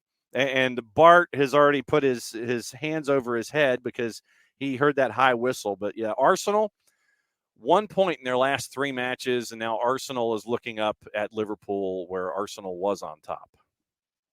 Well, you asked me about it. It's either last week or the week before last, and I said, just wait till the new year hits, and Arsenal will Arsenal. And sure enough, they did. But I want to give Arsenal credit, not credit for what has happened, but credit because their ownership and their manager, they have ambition. They want to win. So with the transfer window open, whether it's Ivan Toney or somebody else, they're going to bring in a striker. They're going to bring in a goal scorer because honestly, that's all they lack. They lack that true number 9. I mean, a lot of teams do, but if they find that goal scorer, and I'm not too sure Ivan Toney kind of matches the play style of Mikel Arteta, but I will say he's scoring 20 goals a season in the Premier League, and that's very hard to find a 20 a season goal scorer. And if they can figure out a way to put that ball in the back of the net, the sky's the limit for them for the rest of the season. Rich actually does make the point. Rooney took Birmingham City from 6th to 20th in 15 matches, was sacked before DC United has even announced his replacement. That should tell you 2 things about 2 separate franchises. Midseason MVPs. Let's do this. Your midseason most valuable player, most important player, however you want to phrase it. Who's your midseason MVP in the Premier League? I've got 2. Okay. And I'm going to start with the complete evaporation of confidence that Manchester City has without their number 9 on the field. He's scored 14 goals this season, and he's missed the last 4, maybe 3-4 games in the Premier League, and you can see that they struggle. But with him on the field, they're just a whole different ball game. So it might be an obvious pick, but I will stick with Erling Haaland as 1. But it's going to maybe a shock. But I'm really enjoying what Ollie Watkins has brought to the table for Aston Villa in the first half of this season. Where would they be without him? And it's the robbery, with Southgate at the helm. There's been robberies, since the World Cup of players not getting picked. But Calvin Phillips, who's played maybe 90 minutes of football this season, being chosen to go represent England over James Ward-Prowse is a crime. And those 3 players with Haaland, Ollie Watkins, and what Ward-Prowse has brought to West Ham, who are absolutely flying right now. Okay, I said 2, so I brought out 3, but those are the 3 names that come to mind for me. What about you? No, I'm right there with you. I like Ollie Watkins. I'll give you Dominic Solanke from Bournemouth. Yes. Trust me, I know. With what we've seen from him, and I'll give you Emi Martinez from Aston Villa. You went offense, I'll go defense, and when you have somebody like Emi Martinez between the sticks to help you out, obviously that's going to work really well. I think you got to look at somebody like Heung-min Son for what he's been able to do with the offense that Ange has put together. At Spurs is another part of that discussion. So then leaning to taking your MVPs and throwing them into a pile, does that mean that Unai Emery is your manager of the midway point? Yes, 100%. And if Spurs wouldn't have gotten completely rattled with injuries. I mean, that James Madison injury is murdered them. I mean, you can tell he is. And listen, John, if things would have gone well for him health wise, he would have been right up there in the MVP of the first half of the season as well. But I lost my train of thought. What did you ask me? No, we were talking about manager of the year for the halfway point. Oh yeah. I don't know how to say his name correctly, but we'll stick with Ange, like you said. The Tottenham head coach. Yeah. If that injury, if those injuries wouldn't have happened, because they were absolutely flying as well. But John, how can you not give it to Unai Emery? It'd be strange to not, because what he has done in such a short amount of time, picking up the pieces that Gerrard left, if there are any, he has just, unbelievable. They're fun to watch. I know we've only got you. We're going to treat it like the Canadian Football League. 3-minute warning, and Rosie's going to come in here in a second. Biggest disappointment of the halfway point. I'm going to put on my bias hat here, but I think we both know who the most disappointed is. Manchester United. Okay. From every aspect, we know that the ownership and the board, that just gets kind of, it's like beating a dead horse. We know the Glazers are crap, but at some point, those $1 million a month players have to start performing. And if we want to go the biggest player, we can say Andre Onana. I mean, as far as somebody who came in with such high regard, could have won the Champions League MVP if Inter didn't lose in the final. But one of the best goalkeepers we've seen in a long time, and he's come into this United squad and single-handedly pushed them out of Europe. So there's got to be a lot of changes coming. We don't know what's going to come this month with the transfer windows. United's not very, even with Fergie around, they were never big, really keen on January signings. But real quick, we've heard names mentioned like Choupo-Moting and Timo Werner and Thomas Mueller. What's the obsession with this club and getting has-beens at the January break to try and improve the squad? It's very frustrating. And we've seen what Werner can do in the Premier League, which was nothing. So I just don't get it. But yeah, I think United is one of the biggest disappointments so far. Do you concur? Or do you have something for me? I'm down with that. According to Ben Jacobs, Sir Jim Ratcliffe is in Manchester today for meetings. The main aim is to make introductions to staff across all departments, including Eric Ten Hag, and learn more about the club operations. Ineos still plan to make the majority of key decisions after completion and a strategic review. So that is from Ben Jacobs this morning when it comes to Sir Jim Ratcliffe rolling in. You can't say, and I'm going to look at the rest of the table. We're talking disappointments. I cannot put Brighton in there because this is their first time ever in European competition, and you're trying to balance that schedule with the Premier League schedule, with not being 100% because of injuries. And that's the same reason that I will say that Newcastle is not a disappointment, because you could have an all-injured starting 11 and a starting 11 for Eddie Howe. Actually, you want another one? Chelsea. But it also seems to be a running gag. It's like, okay, how do we fix this problem? Let's throw more money at it. Exactly. And Bowley Clear Lake, they're like, yeah, okay. $1 billion in transfers, and you are mid-table. You are the beginning of group number 3 in 10th place right now. And obviously, Pochettino has, taken the shackles off of Madueke, and, Noni Madueke has done really well his last handful of matches. But I feel for Pochettino because the expectations are so high. And it's almost like Nottingham Forest. The solution is to buy more players and spend more money and have the manager sit there and sort it all out. And then the ownership group, or Evangelos Marinakis, just gets mad because you can't do it. And now Steve Cooper's gone, and Steve Cooper will probably end up taking over for Roy Hodgson, because Roy Hodgson at 76 is pretty much over it all. And when he leaves Crystal Palace, Steve Cooper's coming in on a free. And I think Forest has screwed that up. So I would say disappointing Chelsea and disappointing owners. But once again, when you're like 20 dudes in the sandbox, capital T, capital S, that's what you're staring at. I know you've got to go. Last thoughts from Festive Fixtures, and what else are you looking forward to quick? Festive Fixtures, not really many more thoughts as opposed to just you can't not love it. So many games, so much time to just enjoy what we all love, and that's this beautiful game. I do want to say one thing.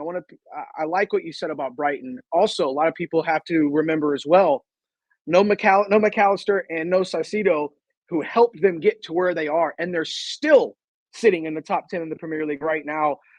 Deserves everything, just all the accolades. But United, they don't play again until the 8th, which I just love. I think it's an FA Cup third round against Wigan, and I think that game you'll see a similar, more similarities in what the lineup has been. But I think come January 14th, he's going to release the Hounds, and I think we'll see that starting 11 that we saw against Arsenal earlier in the season before everyone got injured. I'm excited about it.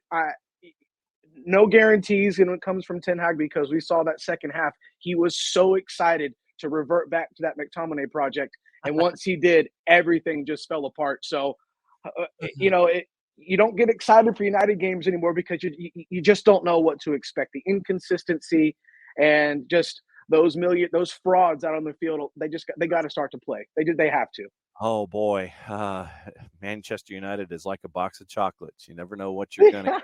So perfect. Yes. All right, Drew. Thanks again for hanging out, and we will continue things with Prem and Proper. Get back to the real world, sir. We'll catch up soon. I'll be on Friday for the 3D. Happy New Year, everybody. We'll talk to you soon. All right, bye. All right. He's out. Drew's out. He's got to go because he's got real world stuff. Abby, good to see you as always. Amelia wishing the worst. Amelia wants Rooney to go to the Union when Jim Curtin leaves. Wow. Yes, Hutch. That is true.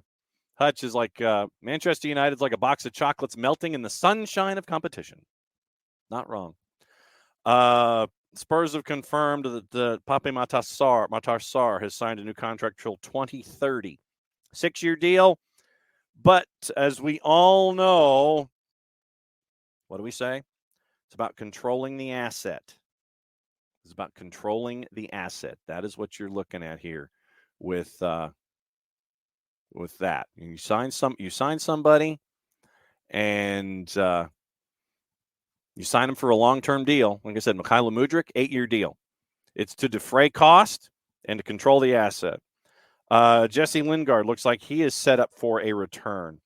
Back at the game, we mentioned Wayne Rooney. And so for the rest of the show, we'll do gossip, rumor, and innuendo. Ralph Hasenhüttl is ready to return to management amid links with the Birmingham City job. A bunch of coaches have been mentioned. Gary Rowett, and with a return, and even John Eustace, who was sacked, is in contention. This is courtesy of our friends at Talk Sport. Hasenhüttl, Steve Cooper. And I'm not thinking Steve Cooper is going to go back, but so I would say Ralph Hasenhüttl, Gary Rowett, and even John Eustace. Okay. Said Benrahma could leave West Ham in January with a number of clubs interested in the Algerian forward. 4 starts, 12 appearances in total, no goals. According to the 4-letter paper, Benrahma made his frustration clear with the club and David Moyes, ready to move him on. Fulham and Lyon, 2 clubs to be keen. Benrahma left out of Algeria's AFCON squad, valued at around $20 million by the Hammers. West Ham could reignite their interest in Wolves captain Max Kilman. Moyes is a long-term admirer of Kilman, who was on the Hammers' list of potential targets when they received their £105 million for Declan Rice. Kilman only signed a new 5-year deal with the Molineux after the Wolves rejected a £30 million offer from Napoli. Not expected to sell him this month, but remain under strict financial restrictions to stay on the right side of FFP. Newcastle face being forced to cash in on one of their crown jewels to raise funds for summer signings. Once again, keep an eye on FFP, and it might be Bruno Guimaraes. Has a £100 million release clause in his contract. Sven Botman, Alexander Isak are the most sellable assets if they have to turn. Maybe Newcastle have to follow Villa's example when they cashed in on Grealish to fund the squad that has started the turnaround.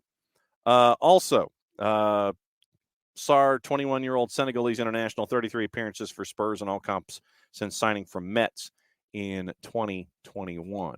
Other gossip and rumor and innuendo, and we'll start with our friends at the BBC. And once again, with the window open, you're going to get a lot of it. So here's what we got. Liverpool and Real Madrid want PSG's Mbappe free to sign for another club this month. PSG leading contenders to sign Calvin Phillips from Manchester City. Manchester United, Liverpool head the queue of clubs who want Joshua Kimmich when his Bayern Munich contract runs out at the end of the season. Liverpool and Spurs weighing up summer moves for Hwang Hee-chan from Wolves. Spurs are also pushing to complete the signing of Radu Dragusin by the end of the week. That's from the four-letter paper. West Ham have contacted Spurs about a deal for Eric Dyer, who's been out of favor since Ange showed up. Manchester City are among a host of teams tracking 18-year-old defender Lenny Yoro, but Lille want at least £78 million. Hakim Ziyech could return to Chelsea this month as Galatasaray are planning to terminate his season-long loan. Liverpool are monitoring Genoa's Danish midfielder Morten Frendrup, but a January move is unlikely. Forest have opened up talks with PSG about re-signing Keylor Navas, who spent the second half of last season on loan at City Ground and helped keep them up. Newcastle want Chelsea's 19-year-old Brazilian defender Andre Santos, whose loan at Nottingham Forest is expected to be terminated this month. Newcastle have made contact with representatives of Sporting Lisbon's 20-year-old Ivorian defender Ousmane Diomande regarding a potential summer deal. Burnley winger Manuel Benson is in talks with Hull City after the clubs verbally agreed a loan deal until the end of the year. Fulham have triggered a one-year contract extension for club captain Scotland midfielder Tom Kearney after his recent form. That's from the three-letter paper. Take the information at your own peril. West Ham, we talked about Saïd Benrahma. Chelsea have started the process of signing 24-year-old Nice defender Jean-Claire Todibo, who is also wanted by Manchester United and Tottenham. Arsenal could recall Kieran Tierney from his loan at Real Sociedad following the injury to Alexander Zinchenko. Chelsea, keen on Germany's U17 World Cup winner David Odogu. The 17-year-old Wolfsburg defender who has not played a senior game in the Bundesliga is also interesting. Leicester City, three-letter paper. Take the information at your own peril. And former Arsenal striker, and this is from AS Diario. We mentioned Carlos Vela earlier in the show. Former Arsenal striker, and that's how they phrase it. Carlos Vela could return to Real Sociedad on a short-term deal. He also has an offer from Cruz Azul. So, keep an eye on those two. We'll keep an eye on all that stuff. So that's your gossip, rumor, and innuendo on Monday. All right, so here's what to watch and where to watch it. CBS Sports Network at noon, St. Mirren and Celtic. USA, West Ham, and Brighton is at 2:30. That's also being simulcast on Universo. ESPN Plus has a triple header in La Liga. Getafe Rayo Vallecano at 11. Real Sociedad Deportivo Alaves at 1:15. Valencia and Villarreal at 3:30. Copa Italia's round of 16 is at 3 o'clock with AC Milan and Cagliari. Things kind of pick up tomorrow with action in France and Spain and Italy. Super Cup goes on tomorrow. It's on BN and BN and Espanol. And for those of you that do not have BN, for those of you that do not have, say TIC, CDO, for the fans, Liga 1, Liga 1 Max, all those places, being able to watch the Brasileiro, you can do it in one place, Fanatis, fntz.co/soccer down here. Helps the network out, helps the show out, and it's for those of you that really want to see places that aren't off the beaten track, or you might not have the chance to see, Gold TV, another one of those, you can pick it up at Fanatis, fntz.co/soccer down here. There was another story that I wanted to get into this morning, and we mentioned PSG, and we mentioned Mbappe and his future, and it has to do with Nasser Al-Khelaifi, the head of PSG, and it was a story that Mediapart came across yesterday, and I'm going to see if I can find it. And it has to do basically with Khalifi avoiding any kind of interaction with the gendarme by sitting in his airplane. So it was just an interesting piece. And let me see if I can find it really quickly here. When it came to literally hiding in his airplane so he would not have to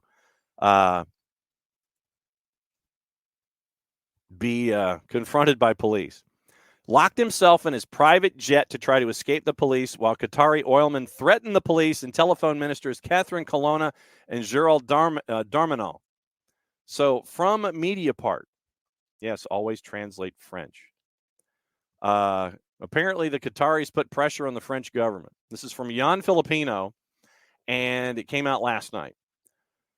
During the police operation which targeted him in July, regarding the detention of a lobbyist in Qatar, the PSG boss locked himself in his plane for an hour while Qatari dignitaries threatened the police and made telephone calls to 2 ministers. The press conference had to be postponed. All right, so surprise, which Nasser Al-Khelaifi would have done well without. July 5th, the Qatari president of PSG flies from Doha to Paris to attend the presentation of Luis Enrique. Mediapart revealed press conference had to be postponed by 2.5 hours because police officers were waiting for Nasser Al-Khelaifi on the airport tarmac in order to seize his phone and search his home. That's not necessarily the best thing in the world. So, lesson learned. If the police want to talk to you, maybe you should just let them ask you questions instead of sitting on your plane and calling in calling a couple of other ministers, Catherine Colonna and Gerald Darmanin.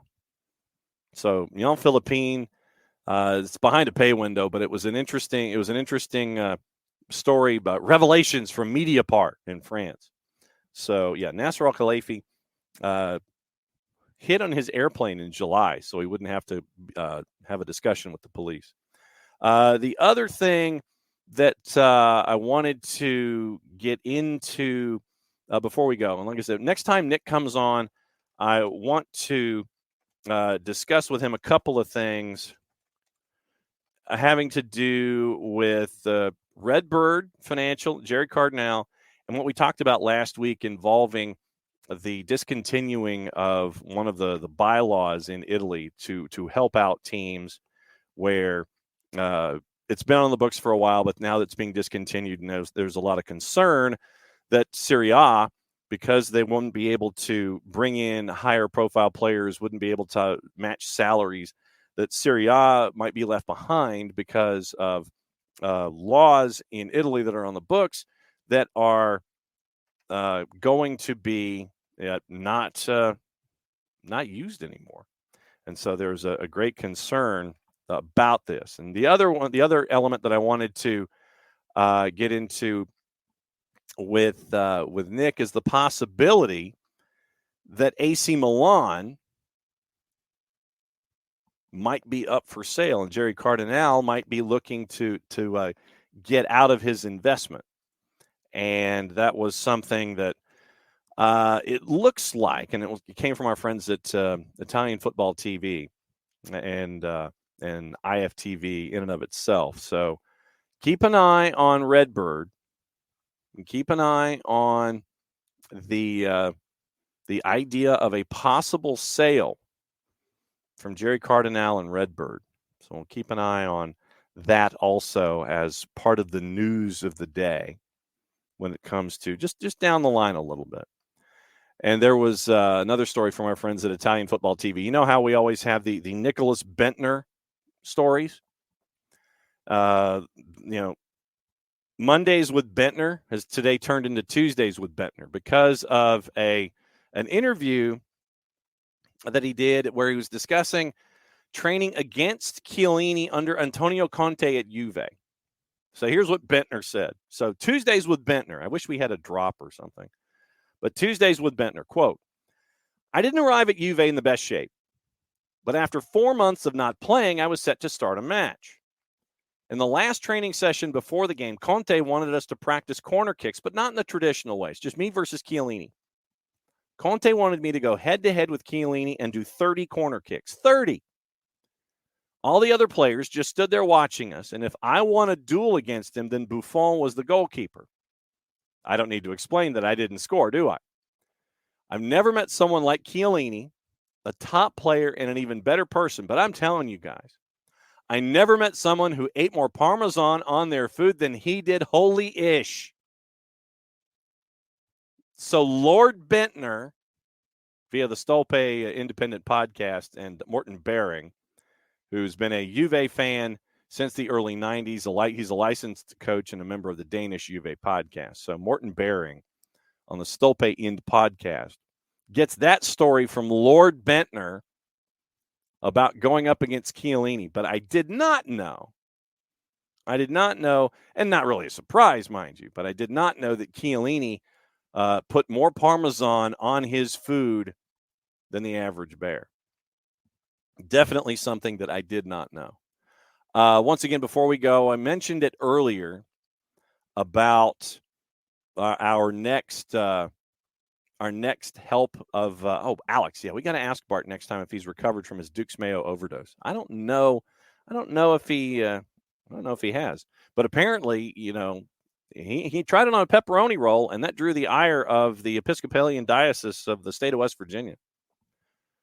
And we'll find out if Bart has to go and he has to properly atone by going to West Virginia. Back to our original discussion. MLS wants you to believe that what happens in Miami helps your team.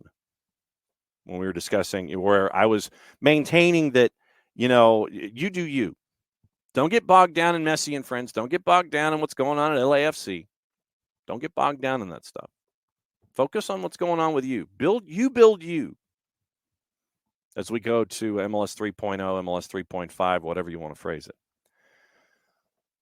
MLS wants you to believe that what happens in Miami, according to Rich, helps your team. Might make you more competitive. In the sense of, you're keeping an eye on what you need to do within your own system. Keep an eye on your own system. Don't worry about what's going on over there. They're going to focus on themselves. Let them do that. Let them focus on what they want to do for an encore. Emilio, I don't think most teams have the image of Miami and LA. Tom, yeah, we got to talk about that. So we'll talk about that tomorrow. Let me put a bookmark in that. So World Soccer Talk, NWSL versus USLS. Okay, so we'll talk about that tomorrow. The other thing, let's see. Going back and trying to see if there was anything that I missed. The point that you guys were making early on, and it had to do with the conversation about nothing being heard from Atlanta United. I would say that Josh Cohen was a deal, but it just wasn't in the window. Just because you don't hear anything, and I want to get to the actual words. Oh, okay. All right, let me hang on just a second. Okay. So Tom says our rumor mill has ground to a bit of a halt. No, not sure if that's good or bad. And then Emilio says the longer it goes, the more likely they won't be ready by opening day. Fact. I would posit this, and we'll wrap the show up with this. And you can apply it to whatever team you want to talk about. Just because you don't hear anything doesn't mean there's nothing going on. There's like 9 negatives in that sentence, I know. But just because you don't hear anything, your favorite team's front office doesn't have to knock on your door every day or go on your social media accounts. Hey, we're chasing after this guy. They don't do that. Just because you don't hear rumors doesn't mean there aren't negotiations going on with players. And we talked about Gregerson, and there was the talk about Gregerson coming in to be a part of things, and then we talked about the other player from Legia Warsaw last week, Sleaze. Just because you don't hear anything now, since we are in January, doesn't mean there isn't stuff going on. And the more that you would sit there in a front office and go, well, yeah, we're chasing after this guy, and this guy. You make yourself vulnerable in that, in a negotiating sense, not in a, hey, here's who they're chasing after. You then alert by saying things publicly. You then alert, if you're a front office, you sit there and say, okay, well, we're chasing after ropes, just as an example. We want ropes to come in and help us at the back. Other teams sit there and go, oh, there's something there. You got other teams chasing after ropes too that might need help at the back. What that does is it drives up the price, because if there's interest from multiple clubs, then what that does is all that does is help out the team that ropes already plays for. That's all that does. You need to keep this stuff quiet. You need to keep it under your hat. You don't need to have every other team poking around in your business. That's why they're talking to Sleaze. That's why they're talking to Legia Warsaw. That's why they're talking to Gregerson over at Bordeaux about those, possibly, probably, allegedly, maybe. Because they're over there in Europe allegedly talking about players and bringing them in. That stuff gets public. Other teams start kicking the tires. It doesn't do you any good. Keeps the price down. You've already got a keeper in Cohen coming in. Your keepers right now are Brad, Q, Cohen, John Berner with the 2s, and then everyone in the academy. Nash Skoglund with the South Carolina. It's a great pickup for Tony Annan. You got to keep it out of the public purview. That's what you always want to do. You want to negotiate in private. Let the rumor mill be what it is. If your players get mentioned, great. Fantastic. Gives us stuff to talk about, and we'll keep digging for it too. And I love the fact that you guys have your heads on a swivel, and you'll sit there and you'll drop something in the Twitch pitch when you find something about somebody. That's how we had the discussion about Sting Gregerson. But this stuff gets public. If a front office, doesn't matter which front office we're talking about, if any front office sits there and goes, hey, we're chasing after so-and-so, all you're doing is opening the door to the store. Hey, I wanted that computer. Sorry, I got it first. I grabbed it. I want that big TV. Sorry, it's the last one in the store. I grabbed it first. By telling folks that you're chasing after folks, you limit your own opportunities to get what you want at the end of the day.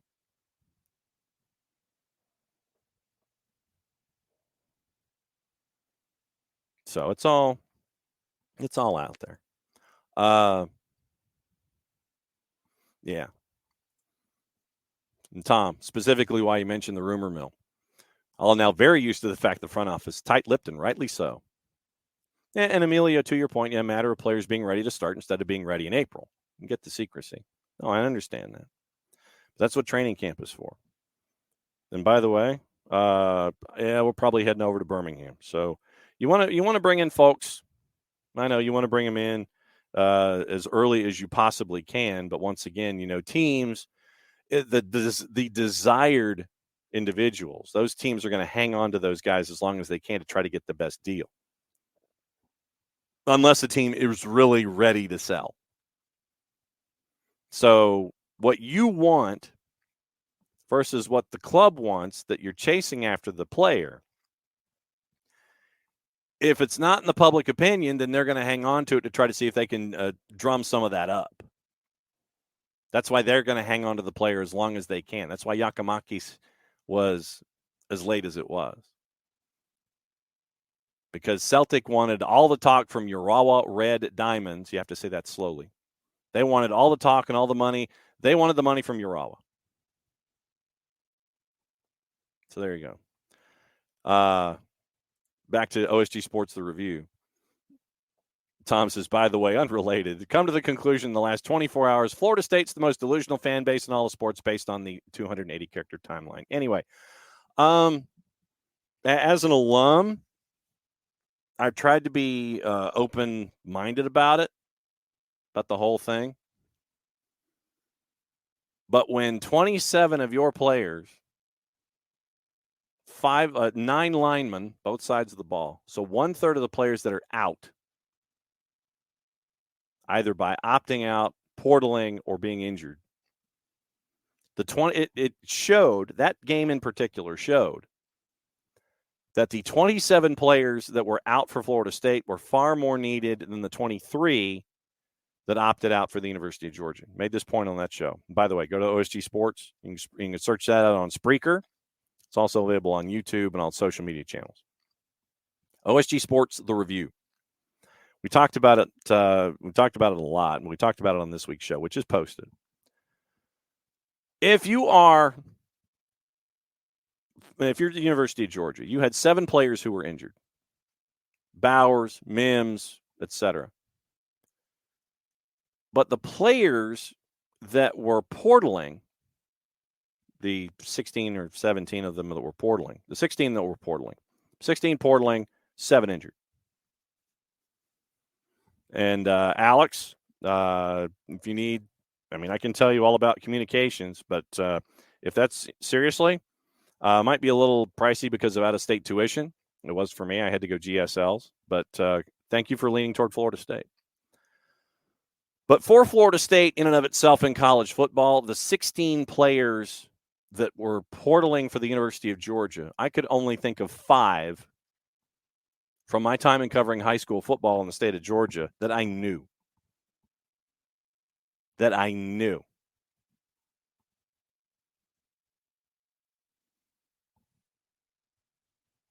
But it showed that the 27 players that they lost were far more impactful than the 16 that were not, that were just portaling anyway. Tom's point, more referring to the fact that every Florida State fan on the app trying to tell you that because Alabama lost, they shouldn't have been there over FSU. Ridiculous. If it wasn't Alabama, should have been Georgia over FSU anyway. That's probably true. Yes, absolutely awesome. See, Alex, that's important. Alex says she's in state because she was born there and has Florida prepaid. That's pretty smart. Yeah, if you can get in-state tuition, I don't know if they still have the Gordon rule. Gordon rule, when I was in school in the University of Florida system, you had to stay a summer if you came in with less than 40 hours. So I got my degree in 2 years and 9 months. I took 21 hours the summer that I was there. So I was a junior by the time I'd gotten to my 12 months of time in Tallahassee. My first 12 months were done. I was already a junior. Came in with 9. And then that took, I was. Hutch, my main goal when I got into school was to get out and do this for a living. Got out in 2 years and 9 months. Got out a year ahead of my class. But I kind of forgot that, there were folks who were a year ahead of me that were also chasing after the same jobs I wanted. So good idea in principle, but at the same time, because of all the GSLs that I had to take, get in, get out GSLs. And so that way it was 8,000 instead of 80 if I'd wanted to go to Southern Cal. Move the decimal point over, and that's where I could have gone. Got into Southern Cal, San Diego State, Florida State. Was honors at San Diego State, couldn't get an apartment. Had an apartment on campus at the University of Southern California across from the baseball field, but at $20,000 a year, that wasn't going to happen. 3 years, $8,000, GSLs out. That's what it was for me at Florida State. You can get in-state tuition wherever you're going. Go for it. Go for it. Exactly. Got to get in to get out. But when it came to the playoff anyway, and we made this point over on the college football show, you're trying to program a 3-episode miniseries. And what is going to make good television? You want Who Shot JR. You want Rachel kissing Ross after looking at the video from behind the scenes from prom. You want those moments. An injured quarterback for Florida State in Jordan Travis meant that Tate Rodemaker, who was coming off concussion protocol, and watching Brock Glenn, a redshirt freshman, be ineffective against Louisville in the ACC championship game, meant that Florida State was not going to be quality television, even if Tate was going to come back from concussion protocol. Florida State was not going to make a good television show. And that's what these three games are. It is a television miniseries. And what you got with Alabama and Michigan was a great television episode. What you got from Washington and Texas was a great television episode. Now you're hoping that for the third episode in the miniseries, the conclusion of the series, you're going to get that with Michigan and Washington, which really should just be held in the Rose Bowl anyway. NRG get-in price at $1,600. That was before the game, the semifinals started. Probably going to go up a little bit. But you are programming a television miniseries. Georgia would give that to you. Alabama, because of when they beat Georgia, stepped ahead of them in line. Michigan and Alabama gave it to you. Washington and Texas gave it to you. Florida State and Michigan would not have given that to you. I'm an alum and I get it because of all the time I've worked in TV. So that was basically the thoughts on all of that. Let me check the rumor mill one more time before we go. See if anything else has happened before we get out of here. Once again, back at it again, 9:05 tomorrow morning. And hopefully Dylan Butler gets permission to hang out with us to start the new year. And we will we'll rock and roll from there. So Lee Carsley, England's U21 coach, is also being considered for the Birmingham City manager, considered by Stoke before they went to Steven Schumacher. So those are the rumors from our friends at TalkSport. Once again, Jenny Hermoso from Ben Jacobs has testified to a Madrid court that a kiss from Luis Rubiales was not consensual. The judge will now decide whether Rubiales will be tried for sexual assault and coercion. Hermoso, leaving the court, said, "All is in the hands of justice. That's all I can say," end quote. So Luis Rubiales in court in Madrid. Looks like he might be in more trouble. So keep an eye on that. Once again, I'm buzzing through here. Everton are the ones considering Jesse Lingard the lifeline. Relegation threatened Toffees could offer Lingard a short-term deal to the end of the year. Let's see. We mentioned what's going on with Newcastle. And I think that'll do it. I think that works. Gabrielle was a bit out there at that point. Great. Oh, look at you guys dropping old Genesis references. So there you go. We'll be back at it again, 9:05 in the morning. Once again, before we go, one more time. There's the scarf.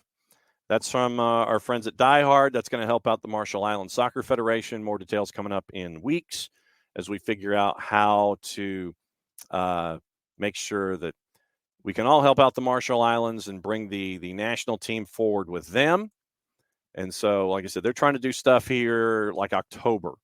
And so we want this to try to help out and be a fundraiser for our friends at the Marshall Islands. That's the scarf, both sides, summer scarf. When we find out price point, we'll let you know. But Nick did a really good job, and our friends at Die Hard did a really good job in trying to come up with a way to support the Marshall Islands going forward. So we went into extra time. They held up the banner. We went right through it. And so now that's going to do it for the day. Back at it again, 9:05 tomorrow morning. Once again, thanks to Drew. Thanks to Bart for parachuting in. Thanks to you guys for starting off 2024 as we always do. Be back at it again, 9:05 tomorrow morning. Hopefully Dylan Butler can join us, and we will go from there. So as we always say, mucho platial, play it safe. And since it's the end of the show, that means I get to do this for the first time in 2024. It's another round of SDH. We'll see you tomorrow.